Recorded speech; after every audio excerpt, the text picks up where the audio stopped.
الله لا إله إلا هو الحي القيوم لا تأخذه سنة ولا نوم له ما في السماوات وما في الأرض من ذا الذي يشفع عنده إلا بإذنه يعلم ما بين أيديهم وما خلفهم ولا يحيطون بشيء من علمه إلا بما شاء وسع كرسيه السماوات والأرض ولا يؤوده حفظهما وهو العلي العظيم بسم الله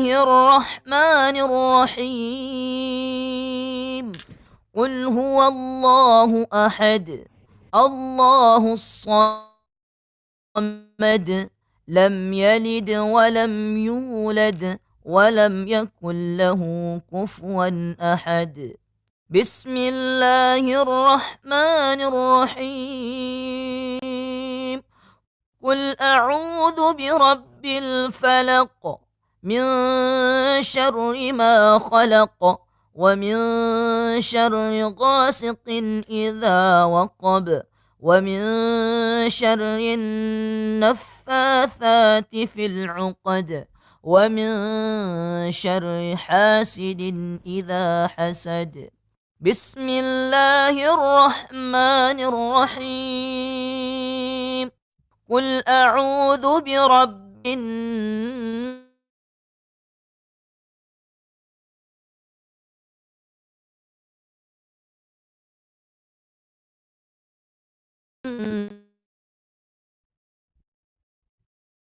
الناس الخناس الذي يوسوس في صدور الناس من الجنة والناس أمسينا وأمسى الملك لله والحمد لله لا إله إلا الله وحده لا شريك له له الملك وله الحمد وهو على كل شيء قدير رب أسألك خير ما في هذه الليلة وخير ما بعدها وشر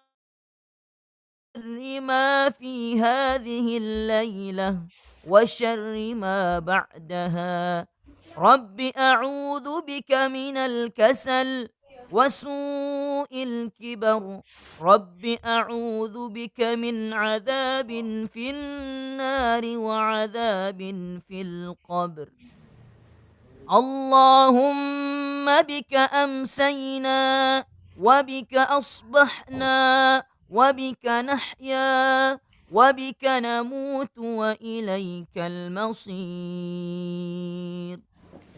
اللهم أنت ربي لا إله إلا أنت خلقتني وأنا عبدك وأنا على أهدك ووعدك ما استطعت أعوذ بك من شر ما صنعت أبوء لك بنعمتك علي وأبوء لك بذنبي فاغفر لي فإنه لا يغفر الذنوب إلا أنت اللهم عافني في بدني اللهم عافني في سمعي اللهم عافني في بصري لا إله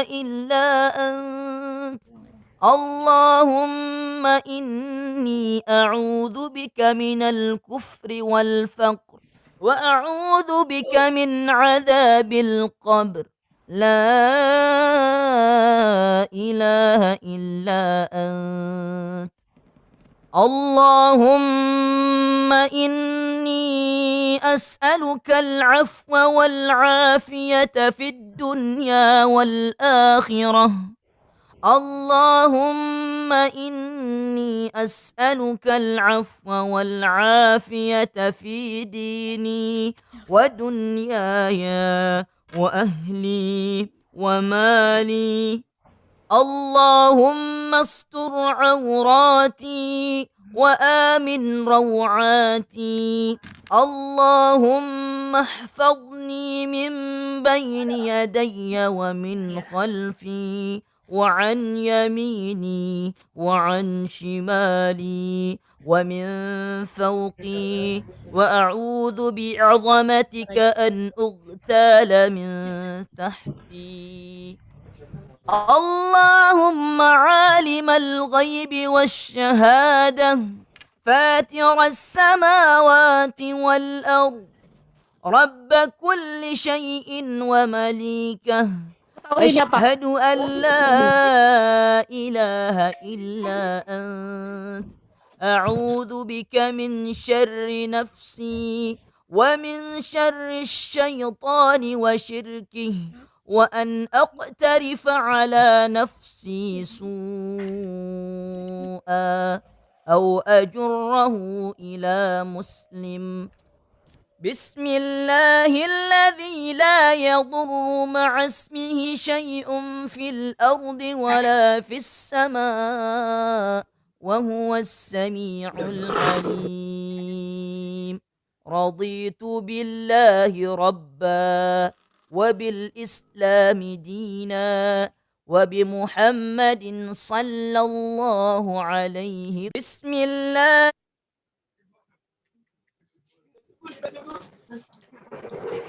Assalamualaikum warahmatullahi wabarakatuh.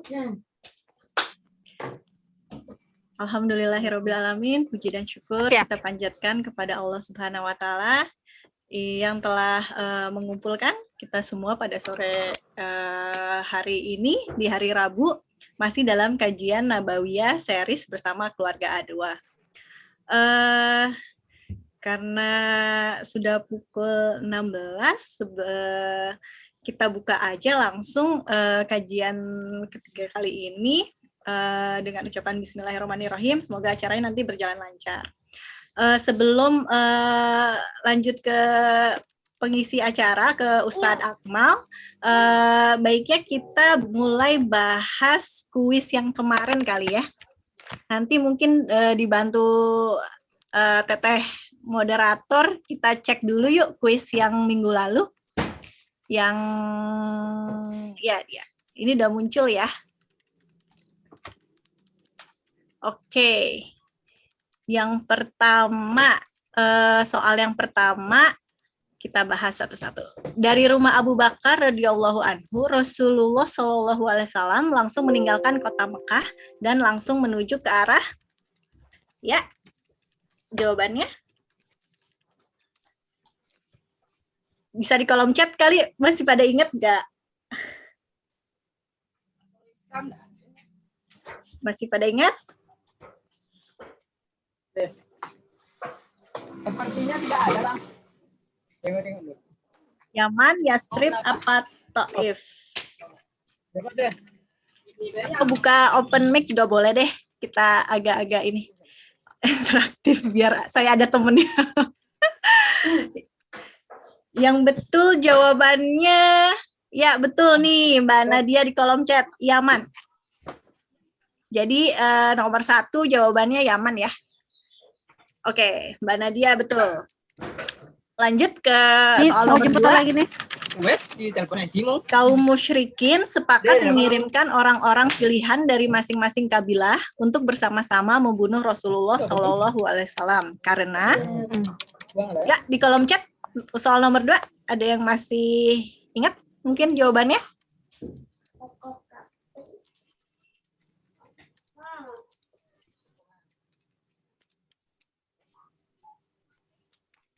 Yeay, Mbak Nadia lagi nih sama Mbak Indah ya, menjawab C, betul. Mereka tidak berani menghadapi pembalasan dari Bani Hashim sendirian. Ya, Jangan-jangan nih yang dapat nilai 100 nih kayaknya ya. Bismillah. Lanjut, nomor 3. Sebelum rumahnya berdiri, di rumah siapa Rasulullah Shallallahu Alaihi Wasallam tinggal selama di Madinah? Ya, kolom chat. Oke, Mbak Indah udah jawab. Tedila udah jawab juga. Ya, betul. Jawabannya B, Abu Ayyub Al-Ansori radhiyallahu an. Alhamdulillah. Jadi 3 soal ini mudah-mudahan pada betul semua ya tadi teman-teman, tapi kita lihat deh hasilnya yuk. Hasil top skor dari teman-teman yang udah ngerjain kuis di Nabawiyah kemarin. Ya, ini dia ada top 10 leaderboard Sirah Nabawiyah The Series bersama keluarga A2. Yang pertama, Mbak Fenty Nur. Selamat ya. Yang kedua, oh nilainya sama nih ternyata Mbak Fenty Nur sama Mbak, siapa nih, maaf nggak kelihatan. Wina ya, betul. Mbak Fenty Nur sama Mbak Wina ini 2 besar ya, 2 besar pertama, kemudian disusul oleh Mbak Indah, kemudian Mbak Mutia, dan Mbak Maya. Alhamdulillahirrabbilalamin, barakallah buat teman-teman yang udah ngerjain kuisnya, semoga ilmunya bermanfaat dan selamat menikmati kajian Nabawiyah series kali ini. Alhamdulillah Ustadz Akmalnya juga sudah hadir. Assalamualaikum Ustadz. Waalaikumsalam warahmatullahi. Sehat Ustadz? Sehat, alhamdulillah. Alhamdulillahirrabbilalamin. Untuk mengefisienkan waktu bisa langsung aja kali ya Ustadz ya ke kajian Nabawiyah series kali ini. Ya. Siap, alhamdulillah. Mangga Ustadz, tafadol. A'udzubillahi minasyaitonirrajim. Bismillahirrahmanirrahim. Assalamualaikum warahmatullahi wabarakatuh. Alhamdulillahirabbil alamin. Innal hamdalillah nahmaduhu wa nasta'inuhu wa nastaghfiruh wa na'udzubillahi min syururi anfusina wa min sayyiati a'malina. May yahdihillahu fala mudhillalah wa may yudhlil fala hadiyalah. Asyhadu an la ilaha illallah wahdahu la syarikalah wa asyhadu anna Muhammadan abduhu wa rasuluh la nabiyya ba'dah. Allahumma sholli wa sallim wa barik ala Muhammad wa ala alihi wa sahbihi wa man tabi'ahum bil ihsan ila yaumiddin, amma ba'd. Alhamdulillah segala puji dan syukur kita aturkan kehadirat Allah Subhanahu wa taala atas nikmat yang paling utama, nikmat iman dan Islam, nikmat ukhuwah, nikmat kesehatan dan kesempatan untuk berkumpul dalam kajian kita pada sore hari ini membahas Sirah Nabawiyah udah bagian ke-13 ya. Nah, kita sekarang membahas kemarin itu kita udah sampai pada proses hijrahnya ya. Artinya Rasulullah SAW sudah sampai ke Madinah, maka tahun itu disebut sebagai tahun 1 Hijriah ya. Tapi waktu itu sih belum ya. Jadi tahun 1 Hijriah, perhitungan Hijriah itu baru ada pada zamannya Umar bin Khattab ya. Hanya saja beliau ketika jadi khalifah ya, untuk menghitung tahun dimulai dari hijrahnya Rasulullah SAW ya. Tapi Rasulullah SAW hijrah bukan bulan Muharram ya. Nah, saya akan share screen dulu sebentar ya. Sekarang temanya adalah meneguhkan identitas umat. Jadi setelah Rasulullah SAW membangun masyarakat di Madinah, kemudian setelah itu harus meneguhkan identitasnya gitu ya. Jadi masyarakatnya udah ada gitu. Tapi bagaimana sih membuat masyarakat ini menjadi berdaulat, menjadi dianggap gitu ya. Sama kayak Indonesia dulu lah. Kita proklamasi kemerdekaan tahun 45 gitu ya. Tapi dapat pengakuan dari negara lain tahun berapa? Kalau dari Barat tahun 49 baru. Jadi Belanda itu mengakui kemerdekaan Indonesia tahun 1949 ketika konferensi meja bundar ya. Itu pun bentuknya Republik Indonesia Serikat. Ya. Republik Indonesia itu baru diakui tahun 50 ya. Ya, jadi antara merdeka dengan berdaulat itu kadang-kadang nggak selalu sama gitu ya. Kalau berdaulat itu butuh pengakuan. Ya kalau merdeka itu ya orang bisa aja mengatakan kita merdeka dari jiwa, dari hati gitu ya. Padahal kenyataannya belum merdeka, bisa juga gitu ya.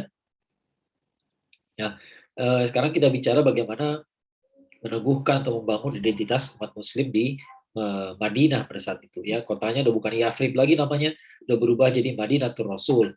Ya, artinya kotanya Rasul ya. Maka sekarang disebutnya dengan Madinah ya. Ada sebagian orang menyebut istilahnya negara Madinah gitu ya. Nah, jadi kita perlu ketahui bahwa sejak sampai ke Madinah itu sebenarnya udah ada izin berperang, bahkan sebelumnya udah ada. Ya. Kapan izin berperang itu atau isyarat untuk izin berperang itu muncul? Ya pertama ketika Bayatul Aqobah kedua. Di Bayatul Aqobah kedua itu ya ada kewajiban untuk melindungi Rasulullah SAW seperti mereka melindungi diri mereka sendiri, seperti mereka melindungi anak dan istri mereka sendiri. Ya, maka itu adalah isyarat akan dekatnya masa perlawanan. Ya, jadi dalam bayat itu, makanya bayat yang pertama itu disebutnya bayatnya perempuan. Padahal nggak ada perempuan. Ya, di bayat pertama, bayatul Aqobah pertama itu nggak ada perempuan, 12 orang itu ya, itu nggak ada perempuan, tapi disebutnya bayat perempuan. Kenapa? Karena nggak ada perintah untuk melindungi Rasulullah SAW at all cost, gitu ya. Nah itu perempuan, gitu ya. Kalau laki-laki ada kewajiban untuk apa yang dianggap laki-laki itu kan yang ada kewajiban berperangnya, gitu ya. Jadi walaupun di Bayatul Aqobah pertama juga nggak ada perempuan, tetap aja disebutnya bayatnya kaum perempuan. Ya. Nah, di yang kedua justru ada perempuan di situ ya, ada perempuan, tapi justru udah tidak disebut Bayatul Aqobah, bayat yang bayat kaum perempuan lagi, ya karena udah ada klausul jihad di situ. Ya. Walaupun jihadnya masih belum tahu kapan, gitu ya. Kemudian hijrah ke Madinah itu sendiri adalah isyarat peperangan di masa depan. Dan kaum musyrikin sendiri menyadari hal itu. Ya, jadi kaum musyrikin itu tahu bahwa kalau umat muslim itu pindah ke Madinah itu bakal terjadi masalah. Ya, masalahnya kenapa? Masalahnya karena Madinah itu terletak di jalur perdagangan Mekah dan Syam. Ya, jadi pasti ada masalah nanti, gitu ya. Satu, kedua, pendukung Rasulullah SAW di Madinah itu adalah Bani Aus dan Bani Khazraj. Ini kabilah tadinya jago perang, gitu. Jago perang. Jadi udah ada pemahaman bahwa ini tuh hijrah bukan melarikan diri, tapi hijrah menyusun kekuatan untuk melawan kembali, gitu ya. Jadi jangan salah, jangan mengira kita tuh hijrah karena kita nggak bisa ngapa-ngapain, kita hijrah karena kita nggak mampu berbuat apa-apa atau melarikan diri atau cari aman, gitu ya. Enggak. Ya, walaupun hijrah sekalipun sudah dengan pemahaman bahwa Mekah itu direbut kembali. Ya, jadi kaum musyrikin pun sadar juga kalau mereka berpikir bahwa umat muslim bakal keluar dari Mekah terus ya udah damai, gitu ya, ya nggak perlu dikejar. Ya, tapi nyatanya ya tetap meresahkan, gitu kan, buat mereka ya. Kemudian piagam Madinah itu juga isyarat perang, karena di situ Rasulullah SAW mencantumkan bahwa Madinah itu adalah satu kaum. Jadi siapapun yang diserang maka dia jadi musuh Madinah. Jadi siapapun yang nyerang Bani Aus, dia musuhnya Madinah. Siapa yang nyerang Bani Khazraj, itu musuhnya Madinah. Siapa yang nyerang, termasuk kabilah Yahudi juga. Kabilah Yahudi kan sekutu juga pada saat itu ya. Bani Qainuqa ada yang nyerang, maka itu jadi musuh Madinah. Ya, itu yang diikat sama Rasulullah SAW. Ya. Maka orang-orang Yahudi pun tertarik sama piagam Madinah, makanya mereka mau, gitu ya. Kan senang mereka. Wah, kalau gini kita aman, siapa yang mau nyerang kita, gitu ya. Karena pasti akan dibela bareng-bareng, gitu ya. Tapi kenyataannya di kemudian hari ya mereka sendiri yang gelisah, gitu ya. Dan mereka sendiri yang melanggar perjanjian, ya. Jadi piagam Madinah itu adalah isyarat juga untuk persiapan untuk jihad, ya. Nah, di sini juga banyak ulama mengambil pelajaran, gitu ya, bahwa kita nggak terlarang kok pakai bahasa-bahasa persatuan, nasionalisme, gitu ya, selama kita belum jadi penguasa, gitu ya, kita ikut perjanjian sama orang lain itu nggak masalah. Ya, jadi jangan dianggap bahwa umat muslim ini melarang yang namanya nasionalisme, nggak juga, gitu ya. Ini tergantung pada fase mana kita berjuang, ya. Nah, Rasulullah SAW sekalipun walaupun beliau seorang nabi, gitu ya, tapi ketika masih dalam fase ini maka masih membutuhkan apa ya, ini kalau kita lihat beginilah cara Rasulullah SAW menghandle musuh-musuhnya, gitu ya. Jadi jangan semua dimusuhi sekaligus, ya, jangan semua dimusuhi sekaligus. Orang Yahudi ini jelas mereka ini tidak amanah, gitu ya, tapi nggak usah dihadapi dulu, ya, karena mereka tinggal dalam Madinah, gitu ya. Nah, coba diikat dulu perjanjian sama mereka supaya mereka diam, supaya mereka nggak bandel, gitu ya. Walaupun pada akhirnya bandel juga, gitu ya. Tapi kalau nggak diikat perjanjian lebih bandel lagi, ya, lebih bahaya lagi, gitu ya. Jadi ya kita harus menilai-nilai siapa musuh yang mau kita lawan duluan dan siapa yang belakangan bisa. Ya. Nah, Jadi jangan tidak bijaksana kalau semuanya diserang sekaligus, semuanya dimusuhi pada saat yang bersamaan, itu nggak strategis, gitu ya. Nah, Rasulullah SAW pun orang yang dijamin sama Allah Subhanahu Wa Taala, gitu ya, artinya pasti aman, gitu ya. Ternyata berstrategi juga dalam berpolitik, ya. Maka kalau kita nggak berstrategi itu aneh, gitu. Apakah kita merasa lebih kuat dari beliau, gitu ya? Nah, itu sungguh ajaib, gitu ya. Kemudian turunnya surat Al-Hajj ayat 39 yang ada di bawah nih ya, menunjukkan kebolehan berperang meskipun tetap menunggu komando dari Rasulullah SAW. Ya, udzina lilladzina yuqataluna. Ya, jadi udzina diizinkan lilladzina kepada yuqataluna bi annahum zulimu, ya, kepada orang yang diperangi telah diberi izin ya kepada untuk berperang ya kepada orang-orang yang dizolimi, gitu ya, pada orang yang dizolimi. Wa innallaha ala nasrihim laqadir, dan Allah sanggup memberikan pertolongan pada mereka, ya. Jadi diberi izin kalau masih dizolimi ya boleh perang, ya. Tapi kan izinnya dari Allah juga dari Rasulullah SAW. Jadi ketika Rasulullah SAW belum menyuruh maka nggak terjadi perang, ya. Tapi yang jelas turunnya surat Al-Hajj ini adalah surat Al-Hajj ayat 39. Dulu kan ayat turunnya nggak ini ya, nggak berurutan, gitu ya. Nah, tiba-tiba turunlah surat Al-Hajj 39, 41 juga kalau nggak salah, itu masih bicara soal jihad juga ya. Jadi inilah ayat-ayat yang memperbolehkan dilakukannya jihad, dan itu turun ketika di awal tinggal di Madinah, ya. Walaupun perangnya baru terjadi tahun kedua Hijriah. Ya, jadi ini membuktikan bahwa para sahabat itu walaupun ada kebolehan berperang, gitu ya, tapi mereka nggak menafsirkan sendiri. Mereka tunggu komando dari Rasulullah SAW. Ya. Kemudian suasana panas menjelang konfrontasi, ya. Jadi ini belum bentrok tapi udah mulai panas, ya, suasananya. Contohnya apa? Jadi ada seorang pemimpin Bani Aus. Bani Aus itu salah satu kabilah di Madinah, ya, kabilah besar di Madinah. Namanya Sa'ad bin Mu'adz radhiyallahu anhu. Sa'ad bin Mu'adz ini termasuk yang awal-awal masuk Islam dari Madinah, gitu ya. Dia pergi umroh ke Mekah. Ya, jadi dia walaupun udah hijrah nih, jadi maksudnya kan beliau orang Madinah asli, gitu ya. Nah, walaupun udah tahu ada masalah di Mekah, tapi beliau tetap pergi umroh ke Mekah, ya. Kenapa? Karena sistem jahiliyah, gitu ya. Jadi dalam sistem jahiliyahnya ini beliau ini punya sekutu, punya kawan dekat, yaitu Umayyah bin Khalaf. Umayyah bin Khalaf ini majikan Bilal yang nyiksa Bilal itu, ya. Walaupun dia nyiksa Bilal, tapi dia bersahabat sama Sa'ad bin Mu'adz. Ya, gitu ya. Maka Sa'ad bin Mu'adz pede aja dia pergi ke umroh ke Mekah, gitu ya. Nggak bakal diganggu gue, gitu. Kenapa? Gue sekutunya Umayyah bin Khalaf, ya. Lalu dia tinggal di rumah Umayyah bin Khalaf, ya. Lalu dia minta izin mau tawaf. Ketika lagi tawaf, tiba-tiba digangguin sama Abu Jahal. Abu Jahal manggil Umayyah, gitu ya. Abu Jahal, siapa nih orang yang bareng kamu nih? Oh, dia Sa'ad bin Mu'adz, ya. Orang udah tahu siapa Sa'ad bin Mu'adz. Kata Abu Jahal, kamu kan bisa aman datang tawaf ke Mekah sini, ya. Tapi kenapa kamu melindungi orang-orang yang keluar dari agamanya itu? Artinya Rasulullah SAW dan para sahabatnya, gitu ya. Kamu orang Madinah kok melindungi mereka? Kami aja nggak menghalangi kamu tawaf di sini kok, ya.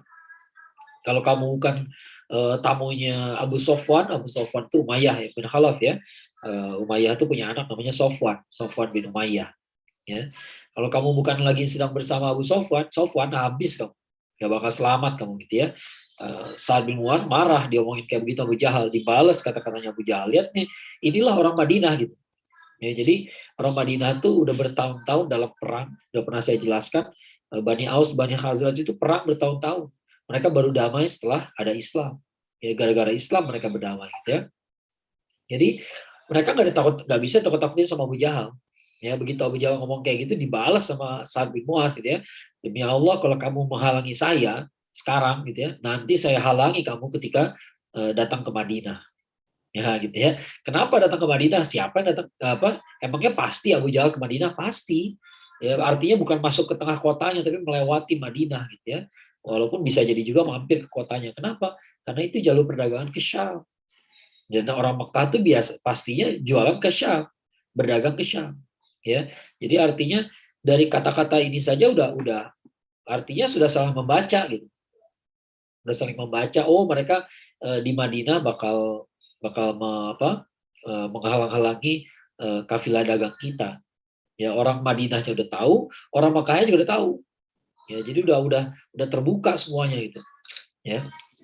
Nah, kemudian pada malam pertama di Madinah, ya ketika Rasulullah SAW sampai ke Madinah, bukan di Kuba ya, kan udah di Kuba beberapa hari, 4 hari, kemudian baru ke Madinah. Ya, di malam pertama di Madinah, Rasulullah SAW nggak bisa tidur. Ini diriwayatkan oleh Aisyah radhiallahu anha ya, Aisyah radhiallahu anha ya. Aisyah itu mengatakan Rasulullah SAW nggak bisa tidur. Kemudian beliau berkata, andai saja ada seseorang yang mau menjaga saya malam ini. Ya, baru ngomong kayak gitu, tiba-tiba kedengaran suara besi di luar, kletak gitu ya. Apa tuh suara besi? Suara besi itu berarti ada senjata, ya. Berarti ada yang bawa pedang, gitu ya. Siapa yang bawa pedang? Tadi ada soal kuis ya. Rasulullah SAW tinggal di mana di Madinah? Di rumahnya Abu Ayyub Al-Ansari. Ya. Nah, tadinya Abu Ayyub ini punya rumah 2 lantai. Ya, dia punya rumah 2 lantai ya. Ini ada sedikit cerita intermezzo gitu ya. Abu Ayyub itu punya rumah 2 lantai. Kamar utama di mana? Kamar utama biasanya di mana? Kamar orang tua ya. Kamar utama biasanya di bawah kan.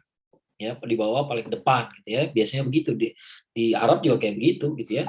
Di mana-mana anak-anak yang di belakang, yang di atas tuh anak-anak gitu ya.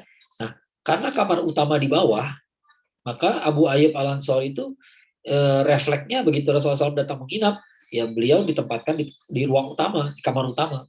Ya, maka Abu Ayyub dan istrinya ngungsi ke atas. Ya, ngungsi ke atas. Setelah beberapa hari, Abu Ayyub baru gelisah lagi, baru kepikiran dia. Lah, kok kita ada di atas Rasulullah gitu ya? Kayaknya kurang beradab juga kita di ruangan di atas kayak begini. Ya, masa Rasulullah di bawah kaki kita gitu ya. Baru beliau pokoknya jadi gelisah sendirilah gitu ya. Tapi ya Rasulullah SAW nggak masalah, dan setelah itu nggak berapa lama kemudian rumah beliau selesai gitu ya, di sebelah di Masjid Nabawi ya. Masjid Nabawi nempel ada rumah-rumah beliau gitu ya, rumah istri-istri beliau, maka beliau pindah dari rumah Abu Ayyub Al-Ansari ya. Nah, jadi awalnya Rasulullah SAW itu tidur di bawah ya, tidur di bawah di kamar utama gitu ya. Tiba-tiba kedengaran suara senjata, maka melongoklah kepalanya Rasulullah SAW keluar jendela ya. Siapa di situ ya? Ternyata ada Sa'ad bin Abi Waqqas ya. Sa'ad bin Abi Waqqas mengatakan, "Sa'ad ya Rasulullah, ngapain kamu di situ?" "Enggak, saya mau jaga engkau aja gitu, siapa khawatir ada apa-apa gitu ya." Jadi Rasulullah SAW baru bilang, saya mudah-mudahan saya berharap ada yang mau jagain saya gitu ya. Ternyata Allah sudah ngirim sahabatnya, sudah ngirim Sa'ad bin Abi Waqqas gitu ya. Setelah itu setiap malam ganti-gantian mereka menjaga Rasulullah SAW. Ya, ganti-gantian mereka mengatur diri sendirilah pokoknya, saling bersepakat gitu ya, malam ini siapa, malam besok siapa gitu ya. Nah, kemudian Rasulullah SAW tiba-tiba diturunkanlah surat Al-Maidah ayat 67 yang mengatakan bahwa Allah itu telah melindungi kamu dari manusia, dari gangguan manusia gitu ya. Artinya manusia nggak bisa mencelakai kamu gitu ya.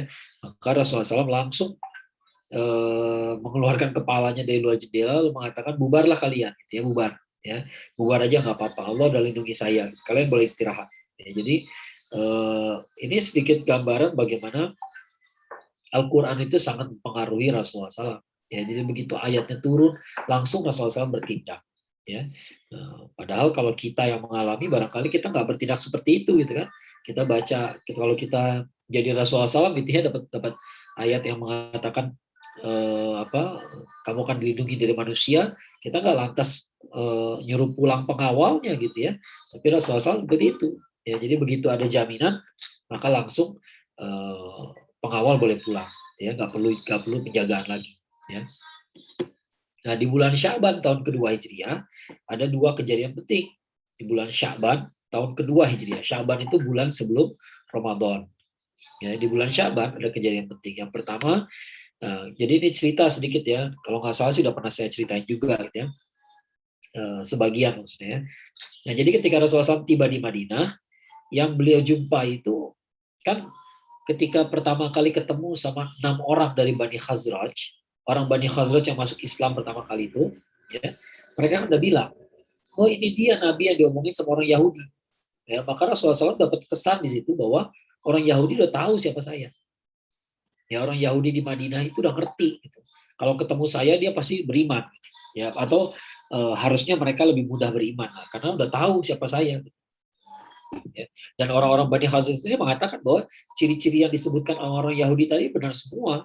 Ya, artinya kalau orang kedua saja bisa tahu, apalagi orang pertamanya, gitu. Ya orang Yahudinya pasti lebih kenal lagi kan pada Rasulullah SAW, lebih mampu mengenali gitu ya. Oleh karena itu begitu sampai ke Madinah, kebijakan Rasulullah SAW, kebijakan dakwah beliau adalah selalu berupaya mengambil hati kaum Yahudi. Ya, caranya dengan meniru semua gaya hidup mereka dan ibadah mereka. Pokoknya semua yang dibolehkan yang dikerjain. Ya, contohnya dari gaya rambut ya, gaya rambut itu orang Yahudi suka rambutnya disisir ke belakang, maka Rasulullah SAW sisir ke belakang semua. Ya, kemudian orang Yahudi suka pakai baju warna kuning, maka Rasulullah SAW juga pakai baju warna kuning. Ya, sampai termasuk ibadah saumnya. Kalau ibadah biasanya kan ada dalilnya dulu sih gitu ya. Ibadah dalilnya.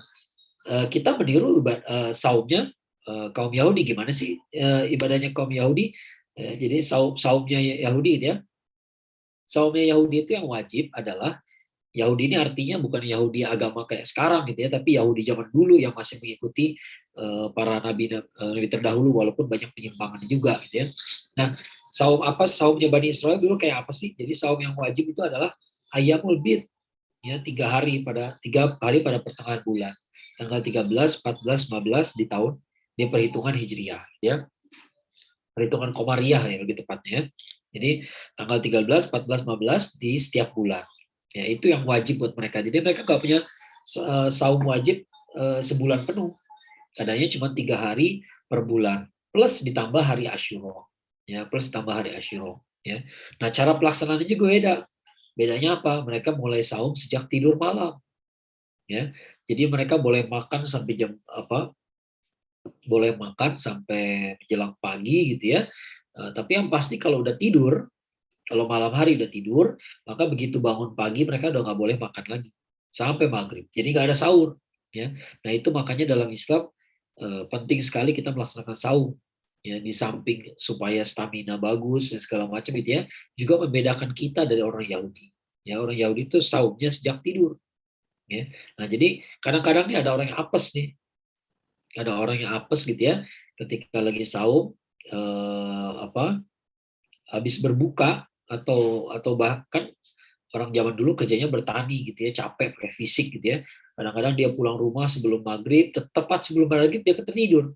Akhirnya nggak berbuka kan, ya nggak berbuka. Bangun-bangun jam 8 malam, masih bisa dong makan? Nggak bisa, ya karena persyaratan saum itu dimulai dari sejak tidur malam.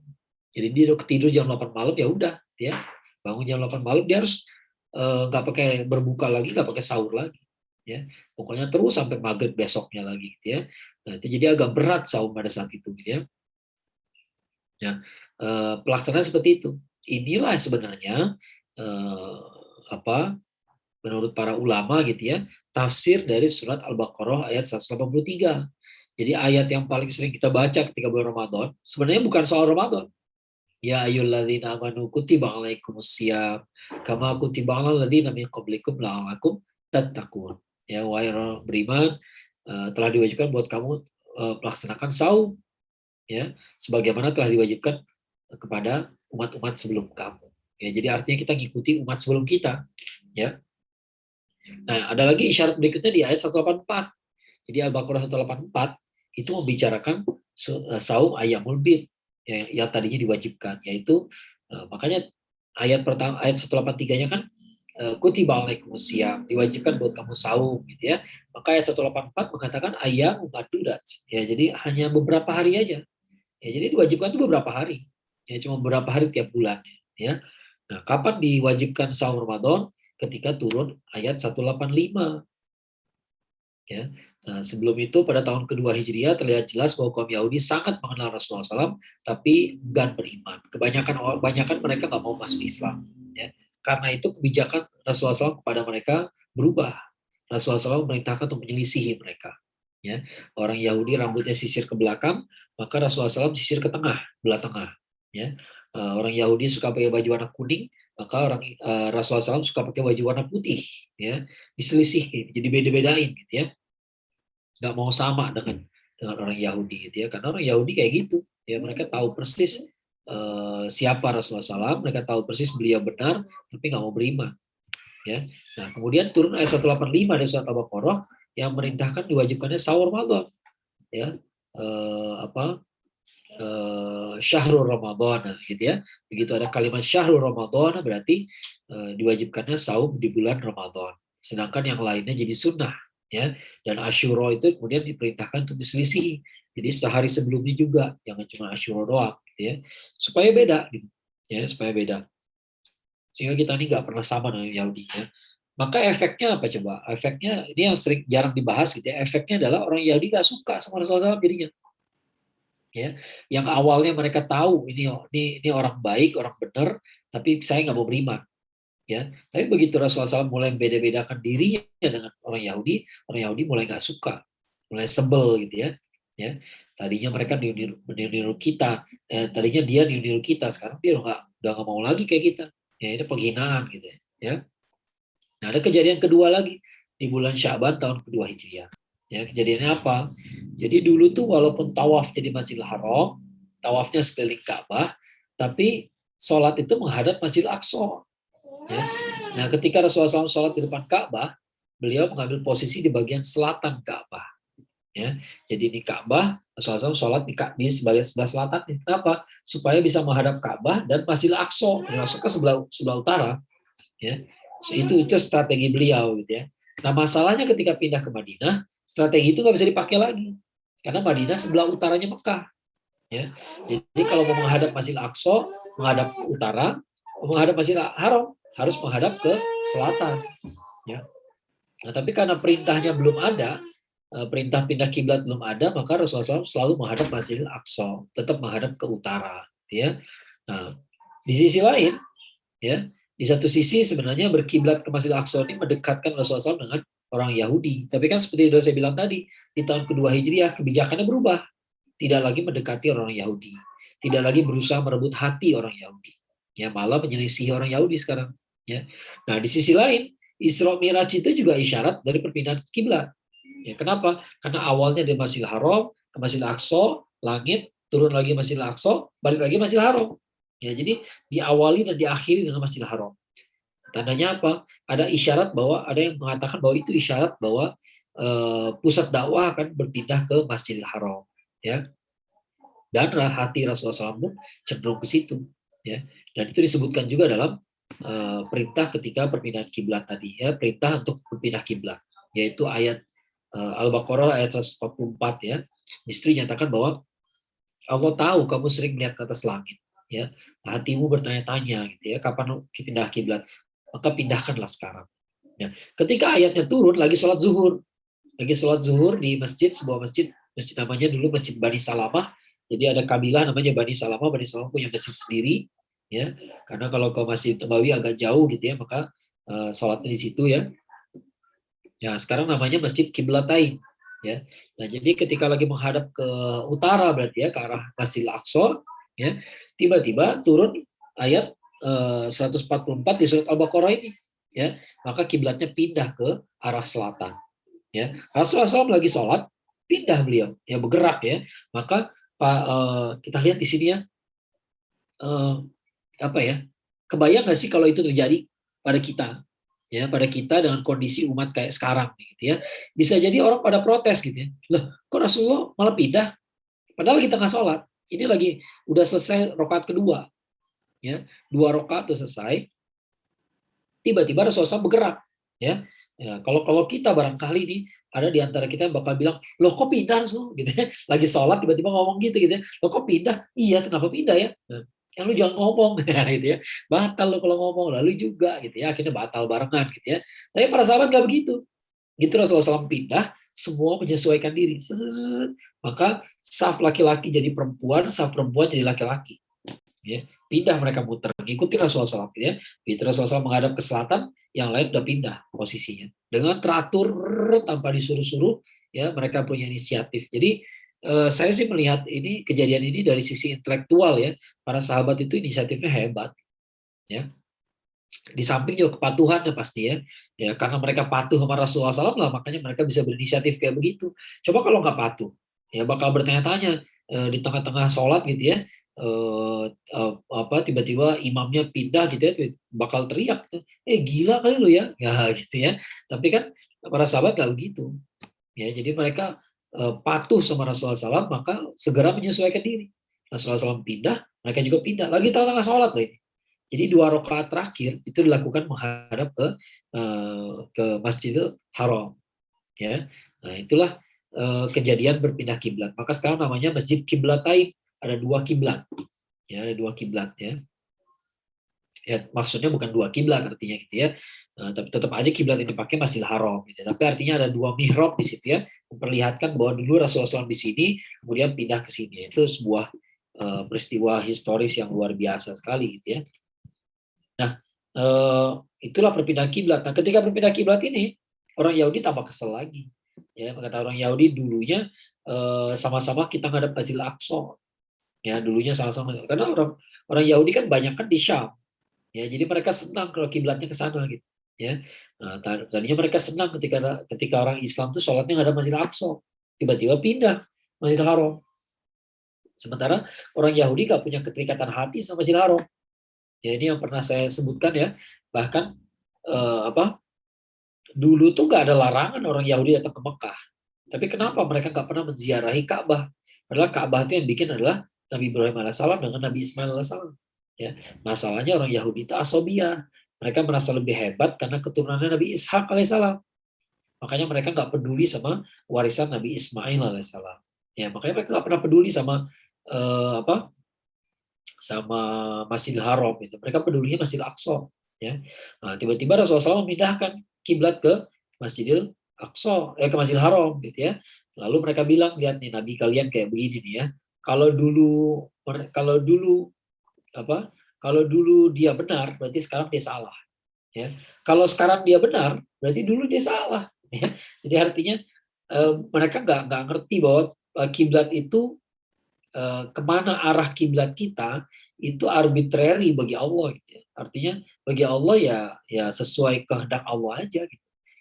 Bukan kita tuh menghadap kiblat karena di arah kiblat itu ada suatu kekuatan hebat segala macam gitu ya. Ya, kalaupun ada kekuatan hebat itu bisa Allah pindahkan begitu saja gitu.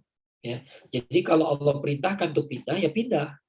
Ya, nggak boleh kita bersikeras gitu ya, lalu merasa kita lebih ngerti dari Allah, nggak boleh. Ya, itu adalah ujian keimanan gitu ya. Kalau pindah ya pindah aja. Ya.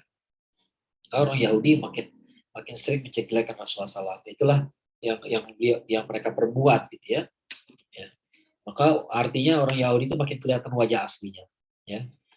Nah kemudian Rasulullah SAW memimpin ya pasukan menuju lembah Badar. Ya, ini adalah kejadian ketiga yang membuat masyarakat kaum muslimin di Madinah itu mempunyai identitas. Ya, yang pertama tadi apa? Pertama tadi diwajibkan saum Ramadan. Ya, jadi kelihatan bedanya kita sama orang Yahudi. Kedua diwajibkan untuk berpindah kiblat. Ya, maka kita beda dari orang Yahudi. Yang ketiga kita mampu berperang. Ya, jadi peperangan perang Badar itu adalah salah satu salah satu alat untuk meneguhkan identitas kita sebagai sebuah bangsa. Ya, kita ini bangsa berdaulat, bisa menyerang balik. Nah, gitu ya. Jadi kita lari ke Mekah tuh, lari ke Madinah itu bukan melarikan diri, tapi menyiapkan kekuatan. Nah, kalau kekuatan udah siap ya kita siap serang balik. Ya, jadi bukan berarti orang Islam tuh harus sabar aja gitu ya, nggak selalu begitu. Ya, itu keliru gitu ya kalau berpikir orang Islam nggak bisa menyerang balik, berarti kita hebat. Enggak. Ya, justru Rasulullah SAW memperlihatkan bahwa kita pun berhak menyerang balik karena kita udah terzolimi. Ya, kita udah terzolimi maka boleh menyerang balik. Ya. Nah sebelum perang Badar sebenarnya terjadi 8 kali ekspedisi pencegatan kafilah dagang dari Mekah. Ya, jadi 8 kali rombongan dagang berangkat dari Mekah menuju Syam itu dicegat terus berkali-kali. Ya, ada yang hampir perang, ada yang perangnya nggak jadi gara-gara dilerai sama seseorang, gitu ya, seseorang yang menjadi sekutu dari kedua belah pihak, ya, maka dilerai, nggak boleh berkelahi, nggak jadi berkelahi, gitu ya. ada yang kafilah dagangnya berhasil melarikan diri, gitu ya, nggak kekejar gitu ya. Ada yang salah perhitungan dan sebagainya gitu ya. Ada juga yang Rasulullah SAW memerintahkan pengintaian saja, pengintaian dari di antara Mekah dan Taif, gitu ya. Nah, tapi ternyata pengintaian itu terjadi di bulan Rajab, ya, di bulan Rajab ya. Di bulan Rajab itu mereka melihat kafilah dagang Quraisy, ya. Mereka melihat kafilah dagang Quraisy, lalu mereka berdebat, gimana nih? Ya, kenapa? Karena bulan Rajab itu kebetulan hari terakhir bulan Rajab, ya, hari terakhir bulan Rajab, ya. Bulan Rajab itu bulan haram, jadi nggak boleh berperang dalam agama kita, gitu ya. Kecuali kalau kita diperangi, ya, kita nggak boleh mulai perang di bulan Rajab, ya. Nah, ketika itu adalah hari terakhir di bulan Rajab, siang-siang, maka mereka Abdullah bin Jahsh dan kawan-kawan ini berdebat gitu ya, mau kita serang sekarang apa nanti, ya, karena kalau malam nanti baru kita serang, jangan-jangan mereka udah sampai Mekah, nggak bisa kita serang kalau di Mekah, ya. Ini rombongan dari berangkat dari Taif menuju Mekah gitu ya. Nah, ya udah kalau kita serang sekarang aja, ya, diserang, ada 2 orang kalau nggak salah terbunuh dari Quraisy, ya, kemudian beberapa orang ditawan, ya. Nah, begitu sampai ke hadapan Rasulullah SAW tidak mau menerima tawanan dan rampasan perang itu, ya. Karena kata Rasulullah SAW, saya kan nggak merintahkan kamu berperang di bulan haram, ya. Maka dipulangkan tawanan, kemudian yang meninggal itu dibayar ganti ruginya, ya, dibayar ganti ruginya. Jadi bahkan dalam perang pun Rasulullah SAW tidak menghalalkan segala cara, ya. Kemudian ada 8 kali pencegatan kafilah, tapi hampir semuanya tidak sukses, ya. Jadi dari Mekah berhasil ke Syam, lari ke Syam, ya. Sebagian besar lari ke Syam, berhasil gitu ya, atau nggak tercegat gitu ya. Nah, oleh karena itu gitu ya, Rasulullah SAW memerintahkan para sahabat, ya udah kita tunggu aja pulangnya, ya. Jadi kalau kita nggak bisa mencegat mereka ketika pergi ke Syam, insya Allah kita bisa cegat mereka ketika mereka pulang dari Syam, ya. Nah, jadi setelah sebelumnya lolos terus, maka Rasulullah SAW memerintahkan Tolha dan Sa'id bin Zaid untuk mengadakan pencegatan di sebelah utara Madinah. Jadi ini Madinah, ini Syam gitu ya. Jadi sebelum sampai Madinah, Tolha itu udah nungguin dari jauh gitu ya. Tolha sama Sa'id bin Zaid ya. Maka begitu kelihatan rombongan Abu Sufyan, langsung mereka pulang ke Madinah, laporan. Ya Rasulullah, kami sudah melihat pas kafilah dagang Abu Sufyan. Abu Sufyannya Abu Sufyan bin Harb, ya, supaya nggak bingung. Abu Sufyan itu ada dua orang soalnya gitu ya. Yang satu namanya Abu Sufyan bin Harb. Ya, Abu Sufyan itu tokoh senior di Mekah, ya, lebih tua daripada Rasulullah SAW. Ya. Beliau adalah bapaknya Muawiyah. Ya, Muawiyah itu jadi khalifah setelah Ali bin Abi Thalib. Ya. Muawiyah itu adalah khalifah pertama dalam dinasti Daulah Bani Umayyah, ya. Ya, itulah Muawiyah. Muawiyah itu anaknya Abu Sufyan, ya. Tapi ada lagi Abu Sufyan kedua, namanya Abu Sufyan Al-Harith. Abu Sufyan bin Al-Harith, ya. Bin Al-Harith. Al-Harith itu adalah paman Rasulullah SAW. Anak tertuanya Abdul Muthalib, ya, tertua. Jadi udah lama dia meninggal gitu ya. Al-Harith itu anak tertuanya Abdul Muthalib, berarti pamannya Rasulullah SAW gitu ya. Karena Abdul Muthalib kan kakeknya gitu ya. Jadi Abu Sufyan bin Al-Harith itu adalah sepupunya Rasulullah SAW, ya, dan seumuran. Ya, jadi dulu ada 3 orang yang seumuran Rasulullah SAW, Hamzah dan Abu Sufyan bin Al-Harith. Ya. Rasulullah SAW, Hamzah adalah paman Rasulullah. Ya. Hitungannya paman walaupun umurnya sama gitu ya. Kemudian kalau Abu Sufyan itu sepupu Rasulullah SAW, ya, selevel gitu ya, tapi umurnya sama, ya. Nah, kafilah dagangnya Abu Sufyan yang kelihatan, maka Tolha dan Sa'id bin Zaid laporan ke Rasulullah SAW. Ya. Setelah laporan, maka Rasulullah SAW memerintahkan, ya, keluar dari Madinah untuk mencegat kafilah dagang Abu Sufyan. Berapa orang yang pergi? 300-an orang. Sekitar 300 ya, 80-an orang muhajirin dan 230-an ansor. Persenjataan biasa-biasa aja, nggak istimewa, kuda 2 ekor, untanya 70. Ya. Kenapa nggak istimewa? Karena tujuannya adalah pencegat kafilah dagang. Kafilah dagang seberapa hebatnya sih gitu? Ya, senjata-senjata biasa-biasa aja bisa lah. Ya. Bendera komando diberikan kepada Mus'ab, kaum Muhajirin dipimpin oleh Ali bin Abi Thalib, kaum Ansor dipimpin oleh Sa'ad bin Mu'adz. Sa'ad bin Mu'adz yang tadi marah-marahin Abu Jahal tadi, ya, dia emang jagoan gitu ya, makanya berani beliau gitu ya. Nah, orang-orang Ansor pimpinannya adalah Sa'ad bin Mu'adz, orang Muhajirin adalah Ali bin Abi Thalib. Bendera dipegang sama Mus'ab bin Umair. Yang pegang bendera itu termasuk yang paling jago berkelahi. Kenapa? Karena bendera nggak boleh jatuh. Ya, jadi dia termasuk yang paling jago. Jangan kira pegang bendera berarti gampang. Pegang bendera itu berarti harus mempertahankan benderanya apapun yang terjadi. Ya. Nah, berangkatlah 300 orang. Ya, ketika Rasulullah SAW tidak mewajibkan orang berangkat. Ya, Rasulullah SAW cuma ngajak aja siapa yang mau ikutan. Kita mau mencegat kafir dagang, maka nggak semua berangkat. Muhajirin bahkan cuma sedikit, 80-an orang. Kenapa? Karena cuma mencegat kafir dagang. Ya, kita perlu ingat orang Muhajirin itu sampai ke Madinah dalam keadaan miskin. Ya, mereka nggak punya waktu untuk yang lain-lain. Ya, waktu mereka adalah untuk bekerja. Ya, sebagian kaum Muhajirin itu nggak banyak yang ikutan. Kaum Ansor yang banyak ikut. Ya, totalnya 300-an orang. Ya. Nah, kemudian terjadilah perang intelijen. Ya, perang intelijen. Ternyata Abu Sufyan juga punya intelijen. Ya, Abu Sufyan itu sudah memprediksi. Kan saya kemarin pergi dari Mekah mau dicegat tapi gagal. Ya, maka pasti mereka mau cegat lagi sekarang. Ya. Nah, oleh karena itu Abu Sufyan juga ngirim mata-mata. Ya, ngirim mata-matanya lihat ke Madinah. Ada kejadian apa di Madinah. Ya. Kemudian kemudian mata-mata itu lihat Madinah dari jauh dan dia melihat Rasulullah SAW keluar dari kota Madinah. Ya. Membawa 300 orang pasukan. Ya. Maka diberitahukan kepada Abu Sufyan. Ya, Muhammad keluar dari Madinah bawa pasukan 300 orang. Ya. Berarti benar kata Abu Sufyan, berarti ini orang mau nyerang saya gitu ya. Nah, maka Abu Sufyan mengirim utusan yang paling cepat dengan unta yang paling cepat ya, lalu dia pergi ke Mekah, gak boleh istirahat. Ya, gak boleh istirahat. Pokoknya lari terus gitu ya. Begitu sampai ke Madinah, itu unta langsung sekarat. Ya, bayangin gitu ya, sampai gak bisa apa-ngapain gitu. Padahal unta termasuk yang paling kuat di padang pasir kan, bukan termasuk paling kuat di padang pasir. Ya, tapi tetap aja dia sekarat begitu sampai ke kota Mekah, saking nggak pernah dikasih istirahat. Ya, begitu sampai ke Mekah, utusan ini menyampaikan kepada Abu Jahal bahwa kami mau diserang. Ya, Abu Jahal langsung kirim pasukan. Berapa orang? 1.300 orang, 600 berbaju besi. Semua pembesar Mekah berangkat, kecuali Abu Lahab. Ya, jadi tokoh-tokoh besar Abu Jahal, Umayyah bin Khalaf dan lain-lain semuanya berangkat keluar dari kota Mekah.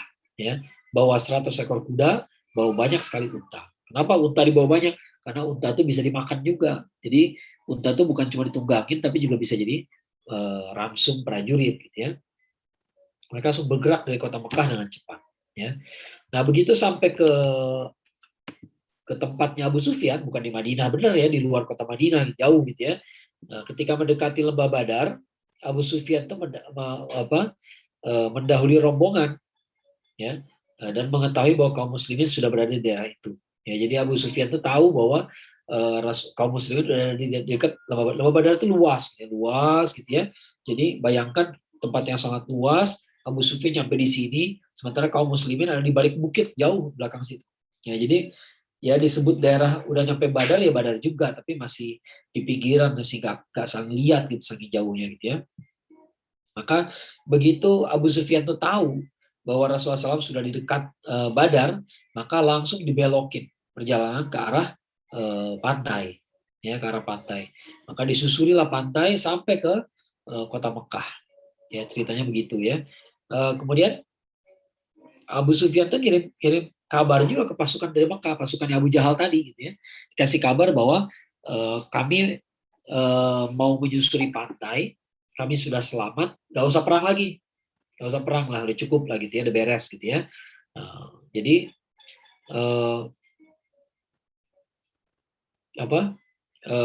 artinya Abu Sufyan itu sendiri berpikiran ya kalau saya udah selamat buat apa lagi perang gitu. Udah lantar aja kita perangnya gitu ya. Yang penting kita pulang dulu. Ya. Nah, tapi Abu Jahal begitu baca surat itu, ya, setelah dinasihati oleh teman-temannya sekalipun, Abu Jahal nggak mau. Abu Jahal nggak mau pulang. Ya. Abu Jahal tetap mengatakan kapan lagi kita bunuh Muhammad. Ya. Tapi Bani Zuhroh nggak mau, nggak setuju. 300 orang dari Bani Zuhroh pulang ke Mekah. Maka tinggal sisa 1.000 orang.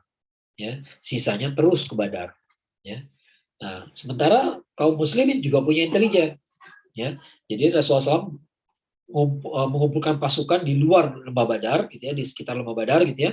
Kemudian mengirimkan pasuk ke apa?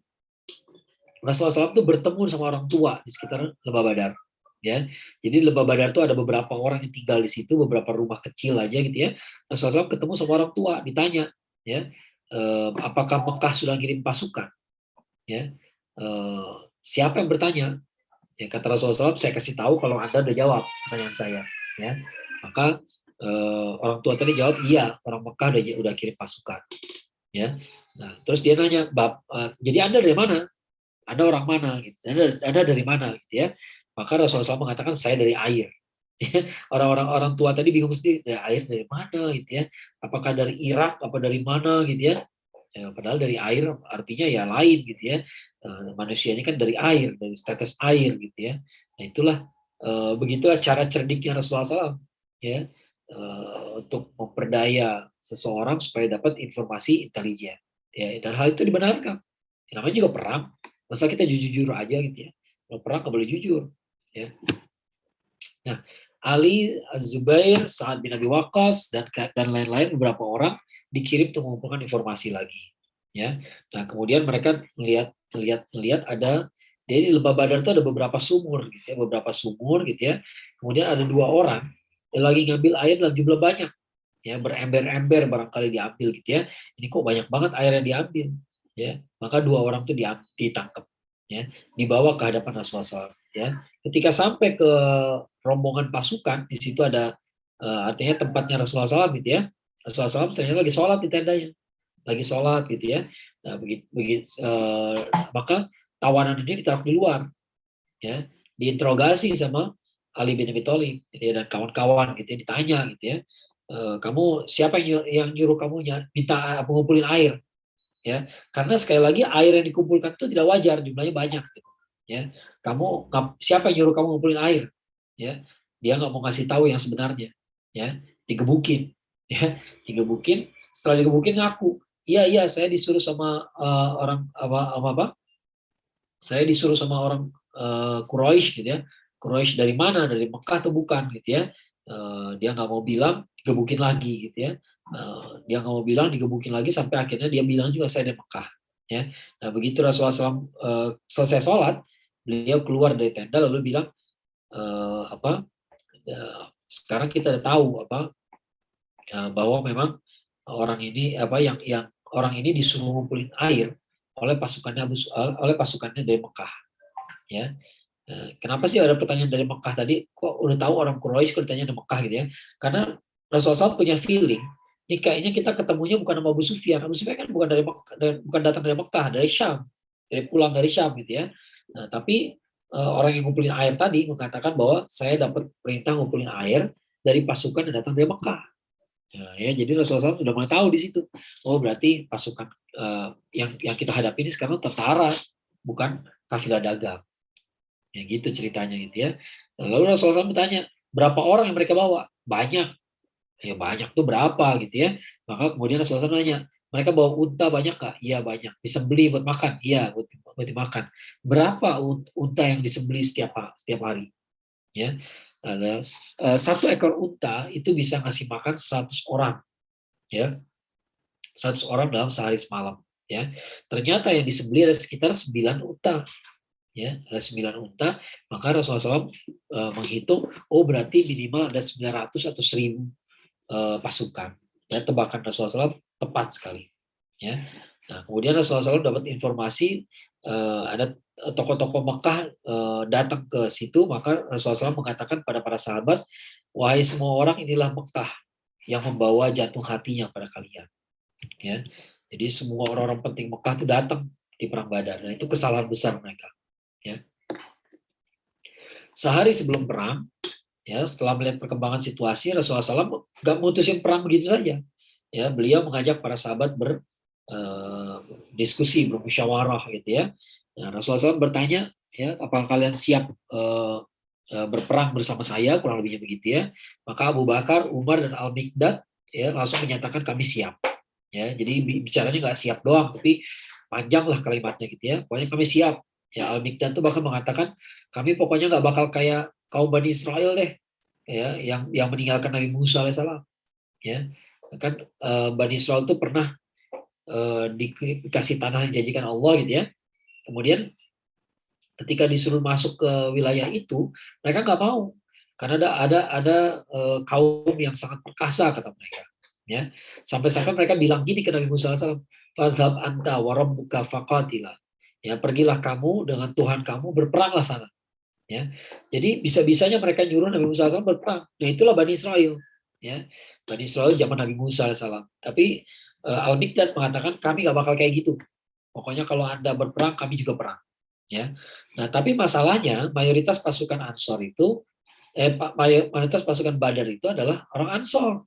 Maka Rasulullah SAW belum bereaksi ketika orang Muhajirin bilang siap perang. Ya. Orang Muhajirin cuma 80 orang.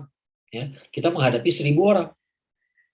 Ya. Akhirnya Sa'ad bin Mu'adz angkat bicara. Kata Sa'ad, sepertinya engkau nunggu kami ya Rasulullah. Nunggu pendapat kami. Ya, kata Rasulullah SAW, ya benar. Maka Sa'ad bin Mu'adz mengatakan, ya Rasulullah, pilihlah negeri paling jauh, pilihlah laut yang paling dalam, kalau engkau pergi ke sana kami ikut. Kurang lebihnya begitu. Ya. Maka Rasulullah SAW mulai mantap. Nah, kalau Ansor udah siap perang, maka saya siap. Gitu ya, karena Ansor itu paling banyak di situ, ada 230-an. Ya.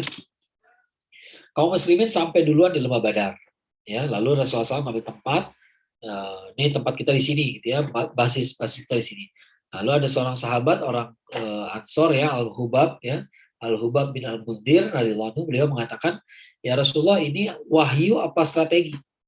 Kata Rasulullah strategi. Kalau strategi saya punya yang lebih baik.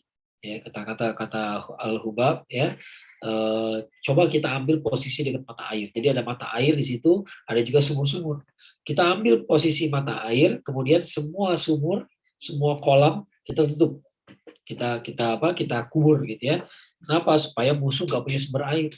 Nah, kita basis kita adalah mata air tadi. Ya, jadi betul-betul musuh tuh nggak dapat air. Ini cara perangnya kayak begitu gitu ya. Nah, sementara di kita punya air gitu ya. Itu terjadi sehari sebelum perang.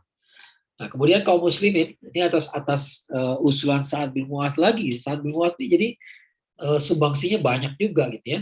Sa'ad bin Mu'adz bilang, ya Rasulullah, ini kan perang nggak disangka-sangka. Tadinya kan mereka mau cegat kafilah dagang, ya senjata seadanya. Ternyata kita menghadapi 1000 pasukan militer yang senjatanya lengkap. Ya, kita nggak siap buat perang sebenarnya. Ya, tapi karena kita udah putuskan perang, ya kita perang. Ya, nah oleh karena itu usulan Sa'ad bin Mu'adz adalah cobalah Rasulullah SAW bangun tenda di baris paling belakang. Ya, Anda diam aja di situ. Ya, tunggu aja di situ. Ya. Nah, kalau kelihatannya kami mau kalah, ya Anda langsung lari ke arah Madinah. Ya, nanti di Madinah saudara-saudara kita akan bela Tuhan. Ya, akan bela Rasulullah SAW. Jadi Rasulullah SAW itu diminta gitu ya untuk tinggal di tenda. Kalau ada apa-apa pulang aja ke Madinah. Ya, pokoknya nanti kita berjuang besok hari gitu. Yang pasti Rasulullah SAW selalu dalam keadaan aman. Gitu ya. Gitu ceritanya. Makanya Rasulullah SAW selalu di baris belakang ketika di perang Badar gitu ya. Di awal perang Badar doang, di awal doang ya. Nanti akan kita lihat lagi. Nah, pada malam hari Rasulullah SAW berkeliling di Lembah Badar, menuju satu persatu tempat tokoh-tokoh Quraisy akan mati. Ya, jadi kata Rasulullah SAW, si fulan mati di sini, si fulan mati di sini, si fulan mati di sini. Ya, nah, kebayang nggak para sahabat mentalnya naik lihat kayak begitu. Ya, ternyata Rasulullah SAW udah berani bilang bakal mati. Kalau Rasulullah SAW udah bilang begitu, maka pasti terjadi.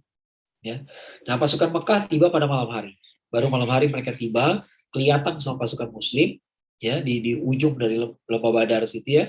Nah, beberapa orang dari orang musyrikin ini ya, beberapa orang nekat datang ke sumber air. Ya, mereka datang mau nyerang pasukan muslimin, tapi karena cuma bertiga ya dihajar ya. Yang 3 itu yang 2 meninggal kecuali 1. Yang 1 melarikan diri, namanya Hakim bin Hizam. Ya. Nah, Hakim bin Hizam suatu hari masuk Islam ya. Maka Hakim itu mengatakan, saya itu diselamatkan sama Allah di perang Badar. Ya, coba kalau saya termasuk yang ambil air, saya mati. Ya, dan saya nggak sempat masuk Islam. Ya, nah, tapi Hakim bin Hizam ternyata di kemudian hari sempat masuk Islam. Ya, Itu sedikit intermezzo ya, cerita menarik sedikit ya. Nah, pada malam harinya Allah menurunkan 2 pertolongan, yaitu ngantuk dan gerimis. Ya, ngantuk dan gerimis. Ya, ini satu hal yang menarik ya. Kita nggak ngerasa barangkali karena kita orang Indonesia, tapi bagi orang Arab yang jarang ketemu gerimis itu nyaman sekali. Gerimisnya itu kecil banget gitu ya. Jadi nggak terasa basah betul, tapi adem gitu ya. Nah, pada malam hari ketika kaum muslimin itu istirahat, mereka semua tidur nyenyak. Kayak nggak ada perang besoknya. Ya, seolah-olah nggak ada yang perang. Yang berjaga-jaga pun ketiduran juga. Ya. Nah, pada malam itu turun hujan gerimis, kemudian para sahabat tertidur nyenyak semua gitu ya, kecuali Rasulullah SAW. Rasulullah SAW semalaman berdoa di dalam tenda. Ya. Nah, sementara itu pasukan Mekah, pasukan orang-orang Quraisy gitu ya, mengalami perpecahan karena malam hari ini mereka debat lagi. Ya, mereka debat, ada yang mengatakan saya nggak siap perang gitu ya. Kenapa kita nggak pulang aja gitu ya. Nah, maka inilah faktor kekalahannya mereka di Perang Badar, yaitu mereka tidak solid gitu ya. Ini ngomong soal yang sebelumnya ini adalah ayat ke-11 ya dari surat Al-Anfal. Al-Anfal itu surat ke-8. Ya, surat ke-8 ayat 11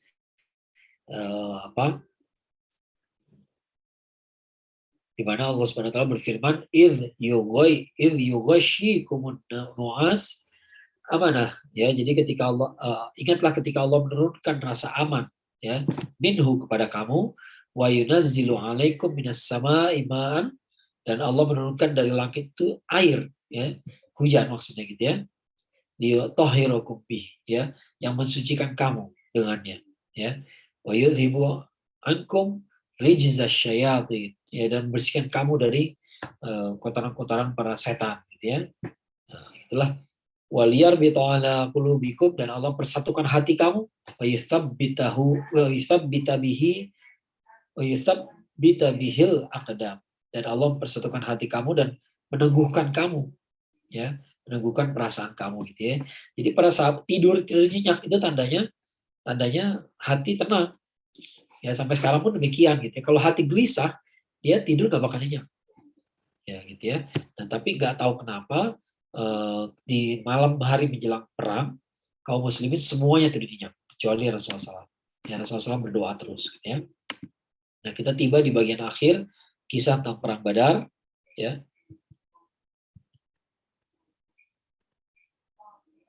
Karena disebut juga perang Badar Kubro ya.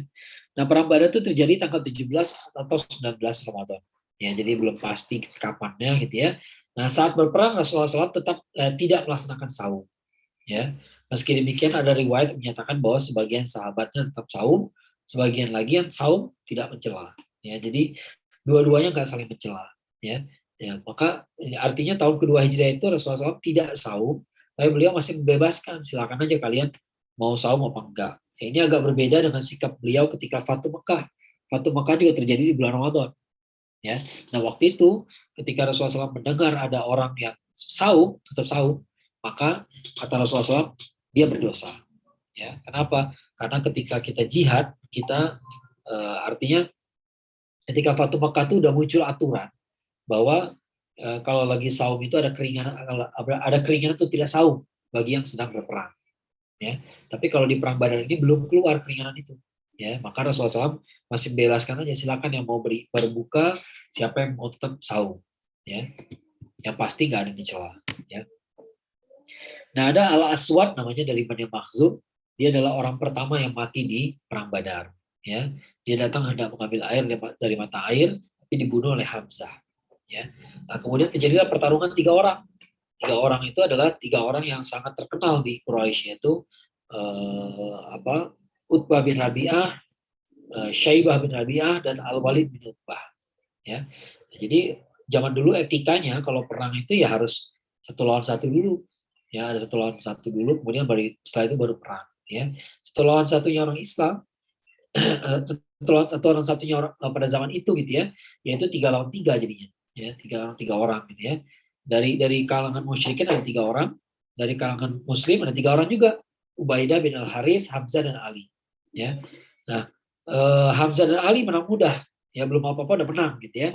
Tapi Ubaidah ini ternyata nggak mulus, ya. Ubaidah itu menang walaupun terluka parah, ya. Tapi 4-5 hari setelah perang Badar beliau wafat juga karena lukanya itu, ya. Nanti syahid insya Allah, ya. Nah, Rasulullah SAW terus berdoa di tendanya sampai begitu dia pagi salat subuh gitu ya. Setelah itu beliau berdoa lagi, perang dimulai. Ya, ketika mulai perang Rasulullah SAW masih berdoa juga ya di tendanya gitu ya. Sampai akhirnya Allah memastikan bahwa Allah akan menurunkan 1000 malaikat untuk menolong. Ya, datanglah 1000 malaikat. Ya, nah ketika Rasulullah SAW mendengar kedatangan Jibril, ya kita nggak tahu kayak apa gitu, pokoknya Jibril kelihatan, maka Rasulullah SAW langsung masuk ke tenda, maka beliau memasang baju besinya, ya, baju besinya, kemudian masuk medan pertempuran. Jadi sebelum itu, Rasulullah SAW selalu di belakang, berdoa terus. Ya, begitu lihat Jibril datang, maka berarti beres masalah. Ya, maka Rasulullah SAW mengenakan baju besinya. Ya, itu ceritanya gitu ya. Nah, para orang-orang musyrikin itu mengatakan bahwa ketika perang Badar itu tiba-tiba ada kepala putus, tiba-tiba tangan putus gitu ya. Nah, itu kerjaan para malaikat ya. Tiba-tiba ada orang berpakaian putih-putih muncul gitu ya. Padahal orang-orang musyrik ini nggak kenal siapa gitu ya.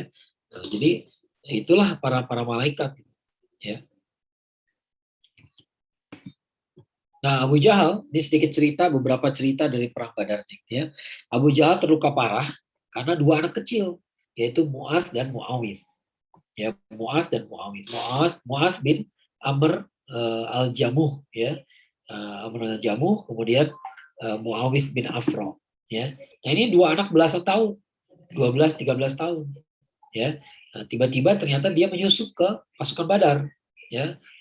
Nggak ada yang tahu dia ada di situ ya. Nah, kemudian dia keluar di medan perang ya. 2 anak ini bertanya pada Abdurrahman bin Auf, "Om, yang mana sih Abu Jahal?" "Wah, Abu Jahal itu di atas bukit, lagi dilindungi oleh pengawalnya." Ya. Nah, begitu selesai bicara itu, langsung Mu'adz dan Mu'awiyah itu berlari dan dia membabat semua pengawalnya Abu Jahal. Ya, sampai akhirnya Abu Jahal pun terluka parah. Ya. Nah, Abu Jahal ketika lagi terluka parah, tiba-tiba ketemu sama Ibnu Mas'ud. Nah, Ibnu Mas'ud ketika melihat Abu Jahal terluka parah gitu ya, dia datengin ya. Kemudian Abu Jahal tuh nanya gitu, "Siapa yang menang hari ini?" Kata Ibnu Mas'ud, "Yang menang adalah Allah dan Rasulnya."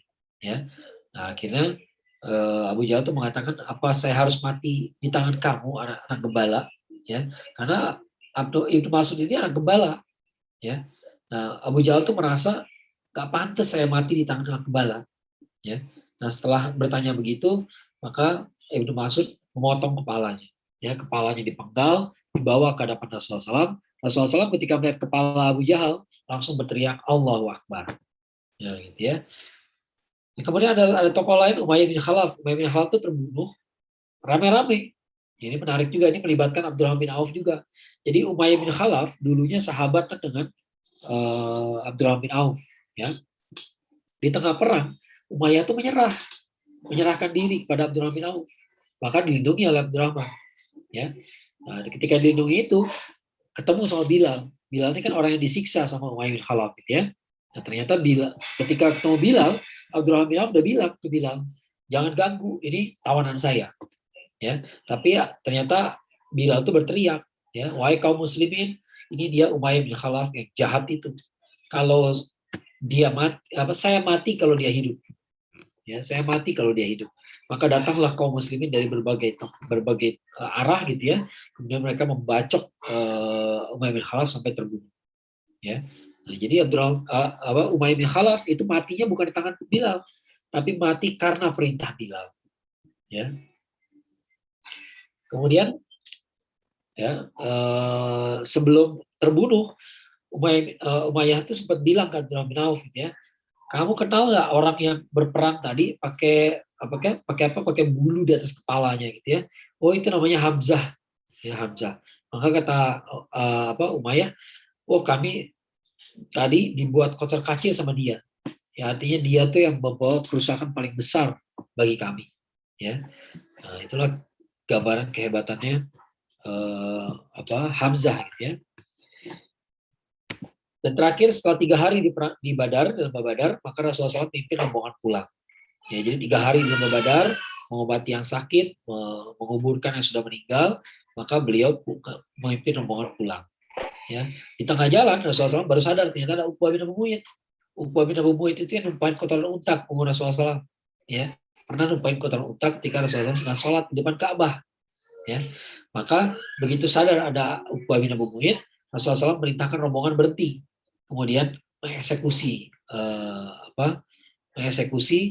Uqbah bin Abu Mu'ayth. Ya, jadi ternyata Uqbah itu tidak termasuk yang diberi maaf oleh Rasulullah SAW. Ya, ketika dieksekusi, sebelum dieksekusi, Uqbah itu pernah bilang ke Rasulullah SAW bahwa saya itu sudah Uqbah itu pernah masuk Islam, ya pernah masuk Islam, kemudian murtad lagi. Ya, jadi kesalahannya parah juga, gitu ya. Nah, satu kali Uqbah itu bilang, Uqbah itu selalu bilang bahwa dia punya anak banyak, dia harus ngurusin anak-anak mereka itu. Ya, nah ketika mau dieksekusi, Uqbah itu bertanya lagi pada Rasulullah SAW, kalau saya dieksekusi, nasib anak-anak saya gimana? Saya dan anak-anak saya gimana nasibnya? Kata Rasulullah SAW menjawab, semuanya di neraka. Ya, jadi anak-anak itu jangan dibayangkan anak kecil, gitu. Anaknya udah besar, ya, udah besar, udah dewasa, tapi Uqbah bin Abu Mu'ayth masih mikirin mereka, gitu ya. Nah, kalau saya saya dihukum mati itu biasa, gitu ya. Tapi gimana anak-anak saya? Kata Rasulullah SAW mengatakan, ya pokoknya anak Anda kalian semua di neraka. Itu kata Rasulullah SAW. Ya, anak-anakku di mana? Ya Muhammad, kata Rasulullah SAW, di neraka. Ya, nah itulah cerita perang Badar. Ya, nah, kenapa perang Badar diceritakan di sini? Karena itu adalah bagian dari hal yang meneguhkan identitas umat Muslim pada saat itu. Ya, jadi pertama mereka punya saum yang beda sendiri dari orang Yahudi. Mereka membedakan gaya berpakaian, gaya hidupnya dibedakan, gitu ya. Kemudian mereka punya kiblatnya sendiri, dan terakhir mereka menunjukkan bahwa mereka mampu berjuang sendiri, ya, memperjuangkan kepentingan mereka sendiri, gitu ya. Jadi setelah kejadian perang Badar itu orang nggak nganggap remeh lagi, ya. Nah, Abu Lahab ngomong-ngomong dia nggak pergi ke perang Badar. Ya, dia aman di kantor di Malaysia, Malaysia lagi, dia jadi ngaco saya, ya. Abu Lahab itu tetap di Mekah, gitu, tetap di Mekah, gitu ya, aman aja di Mekah, gitu ya, karena dia mewakili kehadirannya pada orang lain. Jadi ada orang lain punya hutang sama dia, kemudian dia bilang, kamu bayar hutangnya, kamu pergi perang aja lah atas nama saya, ya, gitu ya. Nah, Abu Lahab itu nggak jadi perang, dia nggak terbunuh di perang Badar, gitu ya, cuman matinya memalukan. Ya, jadi dia tuh kan ada paman Rasulullah SAW masuk Islam tapi gak ada yang tahu. Ya, paman Rasulullah SAW namanya Abbas itu masuk Islam. Ya, dia masuk Islam tapi orang nggak pada tahu. Budaknya juga masuk Islam. Ya, budaknya Abbas itu masuk Islam. Ada yang bilang seorang nenek tua, ada yang bilang pemuda, gitu ya. Yang pasti budak lah, gitu ya. Nah, suatu ketika Abu Lahab itu lagi makan-makan, minum-minum bareng Abbas, gitu ya. Dilayani oleh budaknya Abbas, gitu ya. Tiba-tiba Abu Lahab itu menjelek-jelekin Rasulullah SAW. Ya, dia kurang lebihnya dia bilang, oh untung aja Muhammad itu beruntung, kalau saya datang ke Badar habis dia. Nah, gitu ya. Padahal pokoknya perang Badar udah selesai, tokoh-tokohnya udah meninggal semua, gitu ya. 3 orang yang pertama terbunuh itu juga tokoh, kemudian Abu Jahal itu tokoh, Umayyah bin Khalaf itu tokoh, Uqbah bin Abu Mu'ayth tokoh juga. Nah, mereka mati semua di situ, ya, kecuali Abu Lahab. Maka Abu Lahab bilang, beruntung Muhammad saya nggak datang. Kalau saya datang, habis dia. Ya. Nah, kemudian begitu dengar kalimat kayak begitu, budaknya Abbas ini marah, refleks, dia senggol sebuah tongkat itu kena kepalanya Abu Lahab. Ya. Akhirnya kepala Abu Lahab luka, keluar darah. Ya. Nah, udah keluar darah, diobatin, darahnya nggak berhenti. Ya. Sampai besoknya, muncul nanah, sampai infeksi, gitu ya. Nah, sampai akhirnya dia meninggal dalam keadaan itu. Ya, Abu Lahab itu meninggal dalam keadaan mayatnya itu bau busuk sekali, ya, sehingga orang nggak mau nyentuh dia. Maka orang masuk ke rumahnya, digalikan lubang di sebelah tempat tidurnya. Setelah itu mayatnya Abu Lahab itu didorong kayak kayu dari luar jendela, ya, didorong biar tempat tidurnya jatuh ke lubang. Setelah itu lubangnya ditimpukin pakai batu sampai ketutup, ya. Jadi bukan pakai tanah tapi pakai batu, ya. Nah, itulah cara Allah menghinakan seseorang, gitu ya. Mengerikan sekali, gitu. Itulah Abu Lahab. Ya, ceritanya Abu Lahab. Jadi Abu Lahab tuh bahkan dia nggak punya cerita kepahlawanan gitu. Ya, kalau Abu Jahal kan masih mending dia pergi ke perang Badar gitu ya, kelihatan gagahnya. Abu Lahab enggak, dia cuma terkenal jadi hater aja. Ya, kemana-mana Rasulullah SAW pergi dulu dicela-cela gitu ya. Akhirnya dia mati gara-gara pukulan seorang budak, kurang nggak sengaja. Ya, pulang nggak sengaja karena kesal lihat Rasulullah SAW dihina, tiba-tiba bergerak tangannya, jatuhlah kayu kena kepalanya, ternyata luka parah. Ya, nah itulah cara Abu Lahab itu meninggal. Ya, tidak di perang Badar, sesudah perang Badar, tapi ada hubungannya dengan kisah perang Badar. Ya, nah, mudah-mudahan bermanfaat. Saya kembalikan dulu pada moderator. Tafadhol. Alhamdulillahirobbilalamin. Jazakallah khair Ustaz. Suaranya hilang. Assalamualaikum. Nah, Dah. Alhamdulillahirobbilalamin. Jazakallah khair Ustaz atas pembahasannya terkait kajian series yang ketiga, meneguhkan identitas umat. Sebelum masuk ke sesi tanya jawab, diinfokan kalau kita mau kuis dulu Ustaz. Boleh ya? Izin? Boleh. Mangga di-share yuk link kuisnya. Siap-siap ya teman-teman, kita coba kuisnya. Bismillahirrahmanirrahim. Kita share ya link kuisnya. Semoga pada bisa menjawab semuanya dengan baik dan benar. Mangga. Ustadz bisa mau ngisi, kok jadi pakai bahasa Sunda nih saya. Mangga ditunggu ya teman-teman, dikasih waktu atau mau langsung sesi tanya jawab? Oke. Sambil teman-teman ngerjain kuisnya, kita sambil tanya jawab juga ya untuk mempersingkat waktu sehubungan dengan banyaknya teman-teman yang mungkin lagi pada puasa juga, insya Allah. Baik, untuk sesi tanya jawab langsung ke Ibu moderator kita, Teteh Yanda. Mangga, Teh, tafadhol.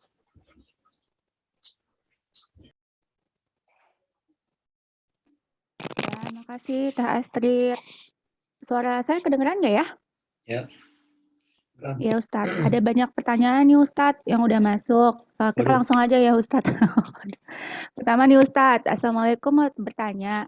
Kalau puasa Ayyamul Bid itu apa harus dilakukan berturutan dalam 3 hari? Maksudnya kalau kita cuma 2 hari atau 1 hari lalu yang duanya enggak, itu gimana Ustadz? Ya, ini pertanyaan fikih sebenarnya ya. Boleh-boleh aja, tapi hitungannya jadi kurang sempurna, itu aja sih. Ya, itu aja. Dan bagusnya kalau sudah berniat Ayyamul Bid berarti 3-3-nya. Ya, jangan sampai enggak. Karena nanti jadi masalah kayak misalnya kalau dia melintasi hari Jumat. Nah, itu yang jadi masalah gitu ya. Nah, 13, 14, 15 kalau di tengah-tengahnya dari Jumat, di awal atau di akhirnya dari Jumat, nggak masalah kan? Ya, tapi kalau tiba-tiba kita ngerjain cuma yang hari pertama doang gitu ya, nah itu jadi masalah gitu ya. Makanya bagusnya sih kita berniat tetap 3-3-nya. Kalau ternyata hari pertama bisa, hari kedua sakit ya maka kita nggak saum, hari ketiga sehat lagi bisa, nah itu nggak masalah. Itu kan masalah di luar kendali kita gitu ya. Tapi baiknya sih berniat 3-3-nya, jangan berniat satu-satu doang. Ya. Oke, lanjut ya Ustadz. Waktu Rasul akhirnya memutuskan untuk menyelisihi perilaku Yahudi, apakah ada ayatnya yang turun atau dari perasaan saja Yahudi sudah tidak mungkin lagi diajak beriman? Sebenarnya berkaitan dengan Abdullah bin Salam yang pekan kemarin saya cerita gitu ya. Abdullah bin Salam itu kan sebenarnya dia pendeta Yahudi gitu ya. Dia beriman sama Rasulullah SAW, lalu Abdullah bin Salam itu bilang ke Rasulullah gitu ya, ya Rasulullah, udah cukuplah berbaik-baik sama orang Yahudi. Kenapa? Ya karena nggak bakal beriman, yang beriman tuh nggak bakal nambah lagi segini-gini aja. Ya, jadi itu kejadian itu menjelang tahun di tahun kedua Hijriah juga. Ya, jadi Abdullah bin Salam itu bilang orang Yahudi itu punya sifat jelek. Sifat jeleknya apa? Coba undang aja mereka ke rumah antum gitu ya. Maka diundanglah beberapa pemuka orang Yahudi gitu ya. Ditanya, mereka belum tahu kalau Abdullah bin Salam itu masuk Islam. Dulu namanya Hasan bin Salam gitu ya. Maka ditanya, kalian kenal Hasan bin Salam? Kenal banget. Ya, kayak apa tuh orangnya? Oh, dia putra terbaik dari keluarga terbaik. Ya, tiba-tiba orangnya keluar dari belakang, ya, saya udah beriman pada Rasulullah SAW, ya, pada apa, saya udah beriman kepada Muhammad, ya. Langsung orang Yahudi kasak kusuk, lalu dia bilang dia ini orang anak paling jelek dari keluarga yang paling jelek, ya. Nah, jadi dari situ udah kelihatan bahwa ya gitulah manusia gitu ya, manusia tuh misalnya nih ada 100 orang nih ya, kita nggak bisa mengatakan kalau kita dakwahi sebulan, gitu ya, maka yang akan tobat adalah 10 orang misalnya, dari 100 orang gitu ya. Maka kita nggak bisa matematikakan, berarti kalau sebulan dapat 10 orang, maka kalau 10 bulan dapat semuanya. Enggak. Ya, karena ada orang yang begitu lihat kebenaran dia akan bersegera, tapi ada juga yang emang nggak peduli gitu. Ya, yang emang nggak peduli ini mau ditungguin 1000 tahun pun nggak akan beriman gitu. Ya, itu pelajaran dari kisah Nabi Nuh alaihissalam. Nabi Nuh alaihissalam kalau menurut saya hikmahnya adalah ada manusia yang dikasih waktu panjang pun nggak akan berubah pikiran. Ya, emang bakal begitu-gitu aja gitu. Nah itu kondisinya seperti itu. Ya, jadi kalau ayatnya setahu saya nggak ada. Ya, setahu saya nggak ada ayat yang berkaitan dengan itu gitu ya. Tapi ada kisah itu ada gitu. Kisah itu ada dalam as-sunnah, dalam hadis gitu ya, diceritakan bagaimana Rasulullah SAW sudah tiba-tiba mengubah kebijakannya ya, diubah-ubah semuanya ya. Kecuali yang ibadah, kalau ibadah nunggu perintah dari Allah ya. Makanya penghilangan kewajiban saum ayamul bid dan asyuro itu ketika sudah diwajibkan Ramadan. Ya, artinya turun ayat 185 dari surat Al-Baqarah. Kalau itu kan ibadah ya. Kalau gaya hidup mah bisa apa fatwanya Rasulullah SAW cukup gitu. Ya. Betul. Assalamualaikum Ustadz, ingin bertanya, mengapa sebelum perang Badar terjadi terjadi pencegahan khalifah dagang? Apakah kafilah dagang? Apakah dagangan tersebut halal bagi kaum muslimin? Terima kasih penjelasannya. Halal karena perang. Ya, jadi Rasulullah SAW pergi ke Madinah kan bukan dalam keadaan damai, dalam keadaan mau dibunuh, dalam keadaan para sahabat tuh ada yang ditangkap, ada yang diculik, ada yang hartanya dirampas, ya, maka perang. Makanya turun surat Al-Hajj tadi itu loh, ya, bahwa diizinkan buat kamu memerangi orang yang menzolimi kamu. Ya, berarti orang yang zolim kita boleh memerangi dia, ya. Maka karena babnya udah perang, maka merampas harta musuh itu jadi halal. Ya, dari itulah perang gitu. Masa perang kita janjian terus gitu ya. Ya janjian yuk ketemu di sana gitu ya, kita perang gitu ya. Nah, kayak gitu ya. Perang itu termasuk memutus suplai dagang, suplai ekonomi gitu ya. Ekonominya diputus di situ gitu ya. Nah, itu salah satu penyebab kenapa perang Hudaybiyah, nanti ada perjanjian Hudaybiyah ya. Perjanjian Hudaybiyah itu di perjanjian Hudaybiyah itu enggak kan ada perjanjiannya selama 10 tahun nggak boleh perang. Ya, Mekah nggak boleh nyerang Madinah, Madinah nggak boleh nyerang Mekah. Tapi yang menang pasti Madinah. Kenapa? Karena Madinah sudah kuat sejak perang Khandaq. Ya, sejak perang Khandaq dia sudah kuat. Maka ketika perjanjian Hudaybiyah nggak ada perang, ya, tapi orang Mekah tetap nggak bisa lewat Madinah. Padahal jalur perdagangan mereka Syam, gitu loh. Jadi secara ekonomi udah selesai Mekah tuh, udah tersumbat gitu jalurnya gitu ya. Nah, gitu. Jadi Rasulullah SAW perang tuh nggak mengandalkan mujizat gitu ya. Itu pelajaran buat kita ya, bahwa Rasulullah SAW tuh perangnya juga pakai logika, pakai rasio, pakai strategi, taktik. Bahkan Rasulullah SAW ini mengatakan perang itu adalah tipu daya. Ya, jadi kalau perang tuh jujur-jujur aja ya kita yang salah sih gitu ya. Kita yang ngaco gitu ya, gagah-gagahan gitu ya. Padahal nggak boleh begitu. Ya, perang itu ya dengan tipu daya. Ya. Walaupun perang itu ada etikanya juga. Ya, etika termasuk nggak boleh bunuh perempuan, anak kecil, orang tua gitu ya. Iya, tapi tipu daya ya jalan ya. Saling intelijen kayak tadi itu ya, intelijen kan itu boleh gitu. Ya, itulah namanya perang. Perang itu membuat beberapa hal yang tadinya haram jadi halal. Ya, termasuk kayak harta riba. Ya, ada harta diambil dari riba.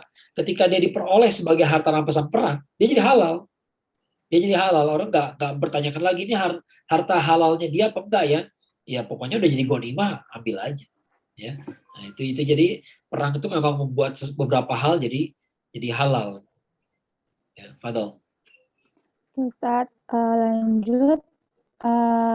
Ustadz pernah dengar kalau suatu hari sebelum Perang Badar, pada malam harinya kaum Quraisy mengadakan pesta karena merasa aman membawa pasukan yang banyak daripada kaum. Ya.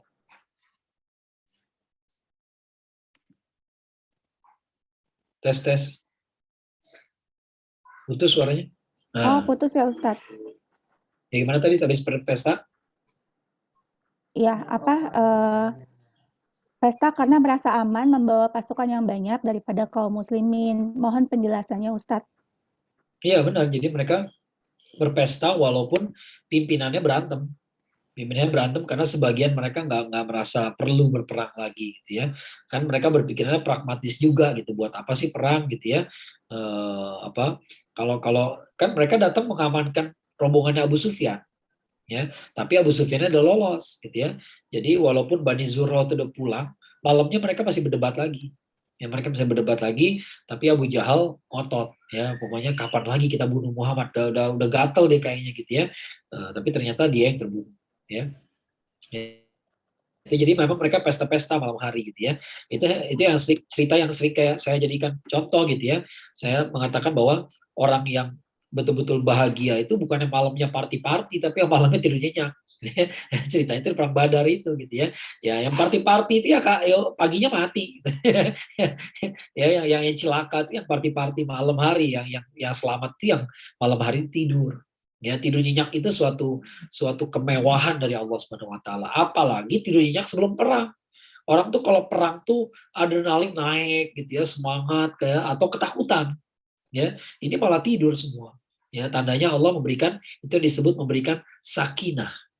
Dan memang dalam ayatnya mengatakan sakinah. Ya, makanya beberapa asatis tidak lupa menceritakan ketika bicara rumah tangga sakinah, mawadah, warahmah, sakinah itu dalam membuat tenang, tidak bikin gelisah, ya, tidak bikin gelisah, nggak bikin resah, nggak bikin orang saling curiga gitu ya. Sakinah itu sukun itu kan artinya berhenti ya. Sukun itu artinya sebenarnya pisau. Ya, sakinah itu berarti pisau memotong sesuatu. Kalau punya masalah dibawa ke rumah selesai masalahnya, itu namanya keluarga sakinah, kayak rumah tangga sakinah. Kalau bawa ke rumah tambah panjang masalah, berarti tidak sakinah gitu ya.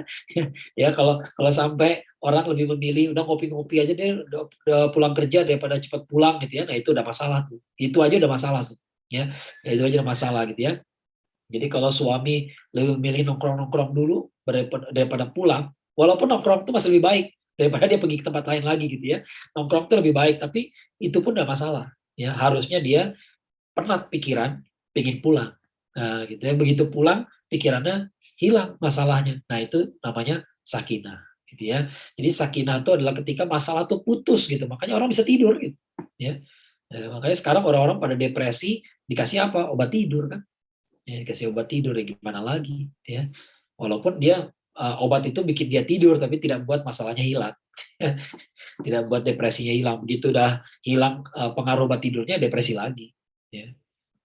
Ya, jadi tidur itu suatu hal yang mewah sekali. Betul. Oke. Pada usia berapa Rasul dan para sahabat itu mempelajari ilmu perang, Ustadz? Dan apakah ilmu perang itu relevan dikuasai untuk Muslim di Indonesia, mengingat selama ini umat Muslim Indonesia tidak dalam keadaan perang? Umur berapa Rasulullah SAW? Waktu dulu saya menerangkan tentang ada sebuah perang ya, perang namanya perang Fijar. Rasulullah SAW itu usia 12 tahun itu udah ikut perang Fijar, walaupun dia nggak di barisan paling depan. Tugas beliau adalah mengumpulkan anak panah. Ya, jadi anak panah dari musuh ya, kan nggak semuanya kena tuh, ya nggak semua kena gitu ya. Yang mendarat ke tanah diambilin buat senjata pasukan kita. Ya, pasukan kita. Kita tuh siapa? Ya dulu belum ada umat muslim, Rasulullah SAW baru usia 12 tahun gitu ya. Jadi beliau hanya berperang di kubu kelompoknya saja. Ya, di kubu kelompoknya saja. Itu namanya perang Fijar. Fijar itu artinya dosa. Kenapa perang berdosa? Karena terjadinya di bulan haram. Ya. Jadi orang Arab jahiliyah pun tahu bulan haram. Ya, mereka tahu bahwa berperang di bulan itu berdosa. Ya, makanya namanya perang Fijar, perang ketika mereka sama-sama berdosa. Ya, nah jadi kalau orang zaman dulu sih mereka semua tahu ilmu perang. Ilmu perang itu bukan dipelajari secara khusus, tapi memang perang itu terjadi gitu ya. Artinya peperangan antar kabilah itu sering terjadi. Jadi mereka semua tahu cara perang ya. Apalagi orang Madinah. Orang Madinah itu berpuluh-puluh tahun bermusuhan antara Bani Aus dan Bani Khazraj. Berkali-kali mereka bentrok, dan sebelum Rasulullah SAW hijrah, itu udah terjadi hampir 5 tahun mereka perang. Ya, perang yang nggak berhenti itu. Ya, perang Mu'ath ya. Jadi mereka tahu betul caranya perang. Ya, zaman dulu semua orang tahu caranya perang. Zaman sekarang relevan apa enggak? Yang namanya perang tuh nggak pernah ada rencana. Oleh karena itu selalu relevan. Selalu relevan gitu ya. Jadi anak laki-laki harus semua dilatih gitu ya. Walaupun nggak dilatih perang, tapi minimal fisiknya bisa ya, fisiknya kuat gitu ya. Jangan biarkan anak laki-laki kita, kecuali sekarang lagi pandemi ya, kita bersabar aja, mudah-mudahan pandemi selesai segera gitu ya. Kalau udah selesai, anak laki-laki kita suruh pergi camping gitu ya, biar mereka tahu rasanya makan kurang gitu ya. Kan walaupun camping itu dikasih nasi padang sebungkus, tetap aja lapar kan, di tempat di gunung yang dingin kan, biarin aja biar dia tahu rasanya gitu ya. Nah itulah apa yang namanya latihan kemiliteran gitu ya. Kemiliteran kan nggak harus langsung bawa senjata gitu ya, tapi dimulai di latihan fisik dulu gitu ya. Kalau mereka tertarik bela diri, jangan dicegah, segera daftarkan gitu ya. Penting sekali itu ya, penting sekali itu. Dulu pengalaman di ITB gitu ya, pengalaman di ITB itu saya melihat ya, yang ketika ngospek orang sering bikin anak cilaka, itu biasanya nggak belajar bela diri. Karena kalau orang belajar bela diri, dia tahu bagian mana yang boleh dipukul, bagian mana yang nggak boleh, bagian mana yang terlalu berbahaya, bagian mana yang aman gitu ya. Nah, kadang-kadang yang bikin anak cilaka itu justru yang nggak belajar bela diri ya. Jadi biar mereka tahu gitu ya, penting sekali hal kayak begitu. Makanya kalau Rasulullah SAW nyuruhnya apa, memanah, berkuda, dan berenang. Nah itu kan semua kemiliteran juga tuh kan, nyambung dengan militer ya. Nah itu namanya perang tuh selalu relevan gitu ya. Bukan karena kita menginginkan perang, justru karena kita nggak bisa nebak kapan terjadi perang ya. Perang tuh nggak bisa ditebak. Walaupun kita pengen damai, kan musuh belum tentu pengen damai ya. Ya kita kan nggak pernah pengen perang, tapi kalau musuh pengen perang ya gimana dong ya. Itulah gitu ya. Jadi memang kita mau nggak mau perang tuh harus siap ya. Waduh. Oke Ustadz, ini pertanyaan terakhir juga karena udah mau maghrib. Sebenarnya nggak berkaitan langsung dengan materi hari ini Ustadz, tapi mungkin yang memang yang lagi banyak dibahas akhir-akhir ini Ustadz. Pengen tahu pendapat Ustadz tentang Taliban. Soalnya ada yang sebut ini masalah umat, tapi narasi beritanya kan kayak gitu. Terus bingung juga, kenapa sih penduduk lokal ikut-ikutan pengen ngungsi keluar Afghanistan? Kayak pada takut juga sama Taliban dan bagaimana kita menyikapinya. Tuh, Ustaz. Ya, soal Taliban ini, kita kalau belum tahu duduk perkaranya, lebih baik nanti saja, nunggu aja dulu. Ya, sekarang ini orang terlalu cepat. Ini tadi pagi juga saya udah nulis di status Facebook saya gitu ya. Orang Indonesia tuh terlalu semangat, terlalu cepat gitu ya. Dulu juga ketika Suriah ribut, tiba-tiba ada yang bilang khilafah mau berdiri di Suriah. Sampai sekarang enggak kan? Gitu ya. Sampai sekarang enggak gitu ya. Kemudian begitu lihat Erdogan sukses, langsung bilang Sultan Erdogan. Kayak Turki udah Islami aja, Turki belum Islami, masih jauh ya. Bukan kita nggak menghargai Erdogan, sangat menghargai. Saya yakin saya nggak sebagus dia gitu. Ya kalau di posisi dia gitu ya. Tapi dia belum selesai PR-nya. Jangan kita bersikap seolah-olah kayak dia udah berhasil mendirikan khilafah baru. Belum ya, masih jauh. Turki itu masih sangat sekuler ya. Nah kita tuh terlalu jauh, mulut kita tuh terlalu cepat mendahului kerjanya gitu ya. Sekarang Taliban baru begini aja udah langsung bilang, oh inilah pasukan Panji Hitam di akhir zaman gitu ya. Dulu juga orang bilang gitu soal ISIS ya, ternyata ISIS jadi kayak begitu gitu kan. Jadi Taliban kalau kita nggak tahu apa-apa ya kita sabar-sabar aja dulu ya, kita tenang-tenang aja dulu, kita nikmati aja dulu kebahagiaan ketika Amerika kabur gitu ya. Ya biarin aja dulu, itu yang penting gitu ya. Kenapa sih warga lokal melarikan diri? Ya banyak alasan. Ya banyak masalah juga. Barangkali dia ngerasa dia bakal diincar sama Taliban. Ya, kan Taliban juga ngincar sama Afghanistan. Sama orang Afghanistan siapa? Ya dia, kalau klaimnya orang Taliban adalah ya mereka yang bekerja sama dengan orang Amerika gitu ya. Jadi yang mereka anggap sebagai pengkhianat bangsanya itu akan diarah. Nah, barangkali itulah yang melarikan diri. Barangkali kita nggak tahu. Ya kalau kita nggak tahu ya santai-santai aja dulu, jangan merasa ini masalah yang muncul gara-gara media sosial sekarang ya, yaitu FOMO fear of missing out. Ya, jadi merasa kita harus segera terlibat dalam pembicaraan, segera beropini, segera bersikap, padahal nggak perlu. Ya, padahal nggak perlu. Apa desakannya sih? Kenapa sih kita harus bersikap sekarang? Tunggu aja dulu. Taliban juga punya masalah. Ya, kita lihat Taliban sekarang kondisinya seperti apa. Ada sebagian yang bilang Taliban sekarang udah berubah, udah ada perubahan, mereka lebih moderat. Ya alhamdulillah kalau iya. Ya, tapi kita tunggu aja dulu gitu ya. Jangan terburu-buru banget gitu ya, langsung bilang inilah inilah perang akhir zaman. Belum tentu gitu ya. Semuanya belum tentu. Santai-santai aja dulu gitu ya. Tenang-tenang dulu. Kalau saya mengatakan begini di sebuah grup yang lain, di sebuah grup WhatsApp gitu ya, saya bilang gini. Saya sebagai mahasiswa ilmu sejarah gitu ya, kan lagi kuliah ilmu sejarah di UI gitu ya.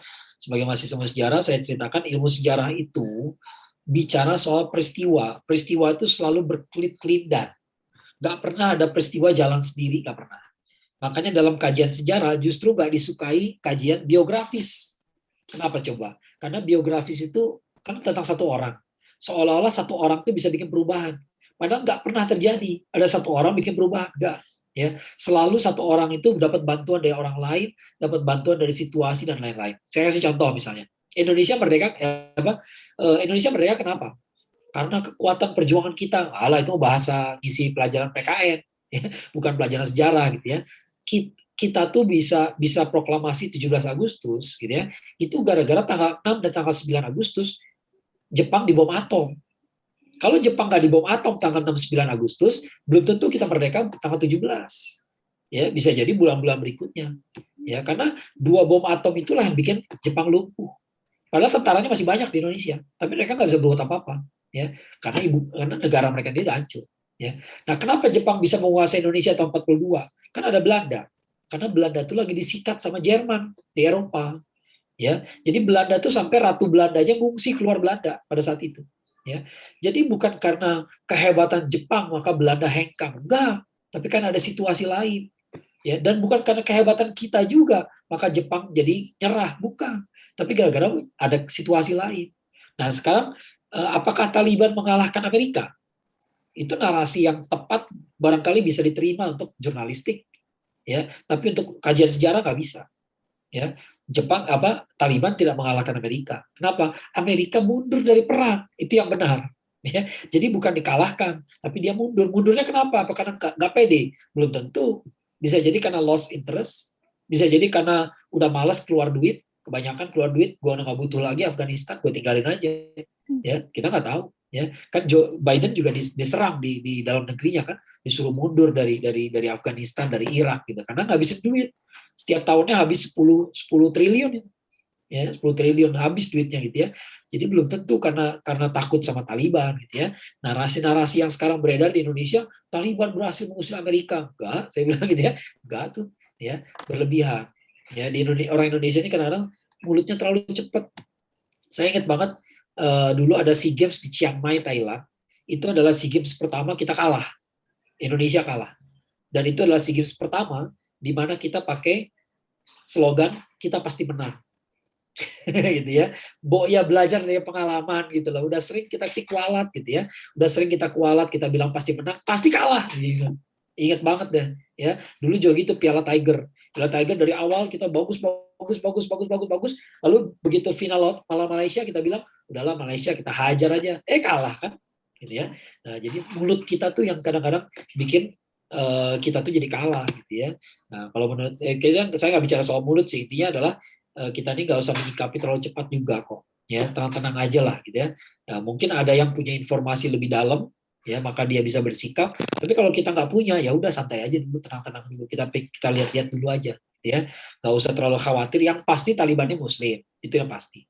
Ya, itu yang pasti gitu ya. Dia Muslim, kita nggak mengatakan dia kafir gitu ya. Yang setuju sama Taliban ya setuju, yang tidak setuju pun tidak mengkafirkan, ya. Nah, itu yang pasti gitu ya. Nah, orang Afghanistan mayoritas Muslim, mayoritas mutlaknya gitu ya. Jadi kita gembira Amerika Serikat keluar dari situ, ya. Tapi selebihnya kita wait and see kalau saya sih, ya. Itu aja lah. Oke Ustadz, sebenarnya masih banyak yang mau dibahas tentang pertanyaan yang terakhir ini, tapi sudah mau maghrib, mungkin ada yang mau buka juga, silakan saya kembalikan kepada Bu MC, Bu Astrid. Ya. Enggak. Terima kasih, Tianda. Alhamdulillahirrahmanirrahim. Dengan berakhirnya pertanyaan terakhir tadi ya tentang Taliban dan Afghanistan, berakhir pula kajian Nabawiyah Series ketiga kali ini, bertepatan dengan 9 Muharram ya. Sebelum ditutup, boleh sedikit Ustadz menutup dengan doa sebelum maghrib insya Allah. Ya. Kita awali doa kita dengan Ummul Quran surat Al-Fatihah. A'udzubillahi minasyaitonirrajim. Bismillahirrahmanirrahim. Alhamdulillahirabbil alamin arrahmanirrahim maliki yaumiddin. Iyyaka na'budu wa iyyaka nasta'in ihdinas siratal mustaqim siratal ladzina an'amta 'alaihim ghairil maghdubi 'alaihim waladdallin. Amin. Allahumma sholli ala Muhammad wa ala ali Muhammad kama shallaita ala Ibrahim wa ala ali Ibrahim innaka Hamidum Majid. Wa barik ala Muhammad wa ala ali Muhammad kama barakta ala Ibrahim wa ala ali Ibrahim innaka Hamidum Majid. Rabbana zalamna anfusana wa illam taghfir lana wa tarhamna lanakunanna minal khasirin. Rabbana la tuzigh qulubana ba'da idh hadaitana wa hab lana min ladunka rahmah innaka antal wahhab. Allahumma ighfir lil mu'minina wal mu'minat wal muslimina wal muslimat al ahya'i minhum wal amwat innaka qaribun mujibud da'wat. Rabbana la tu'akhidhna in nasina wa akhtana. Rabbana wa la tahmil 'alaina isran kama hamaltahu 'alal ladzina min qablina. Rabbana wa la tuhammilna ma la taqata lana bih wa'fu 'anna waghfir lana warhamna anta maulana fansurna 'alal qaumil kafirin. Allahumma a'izzal islam wal muslimin. Allahumma ajirna minan nar. Rabbi ighfir lana wa liwalidayna warhamhuma kama rabbayana shighara. Rabbana hab lana min azwajina wa dhurriyyatina qurrata a'yun waj'alna lil muttaqina imama. Rabbana atina fid dunya hasanah wa fil akhirati hasanah wa qina adzabannar. Subhana rabbika rabbil izzati amma yasifun. Wassalamun alal mursalin walhamdulillahi rabbil alamin. Jazakallah khair Ustadz. Alhamdulillahirrahmanirrahim. Setelah ditutup doa oleh Ustadz Akmal, berakhir pula kajian pada sore kali ini. Insya Allah kita bertemu lagi di kajian minggu depan, masih di Nabawiyah Series yang keempat. Tidak lupa mengingatkan link quiz masih dibuka. Kalau yang belum mengerjakan silahkan. Baiklah, karena sudah mau azan, kita tutup aja dengan istighfar 3 kali. Astagfirullahaladzim, astagfirullahaladzim, astagfirullahaladzim. Doa penutup majelis. Subhanakallahumma wa bihamdika asyhadu an la ilaha illa anta astaghfiruka wa atubu ilaik. Mohon maaf atas segala kurangnya karena kesalahan datangnya dari saya, kebenaran dari Allah Subhanahu wa taala. Wassalamualaikum warahmatullahi wabarakatuh. Sampai ketemu minggu depan insyaallah.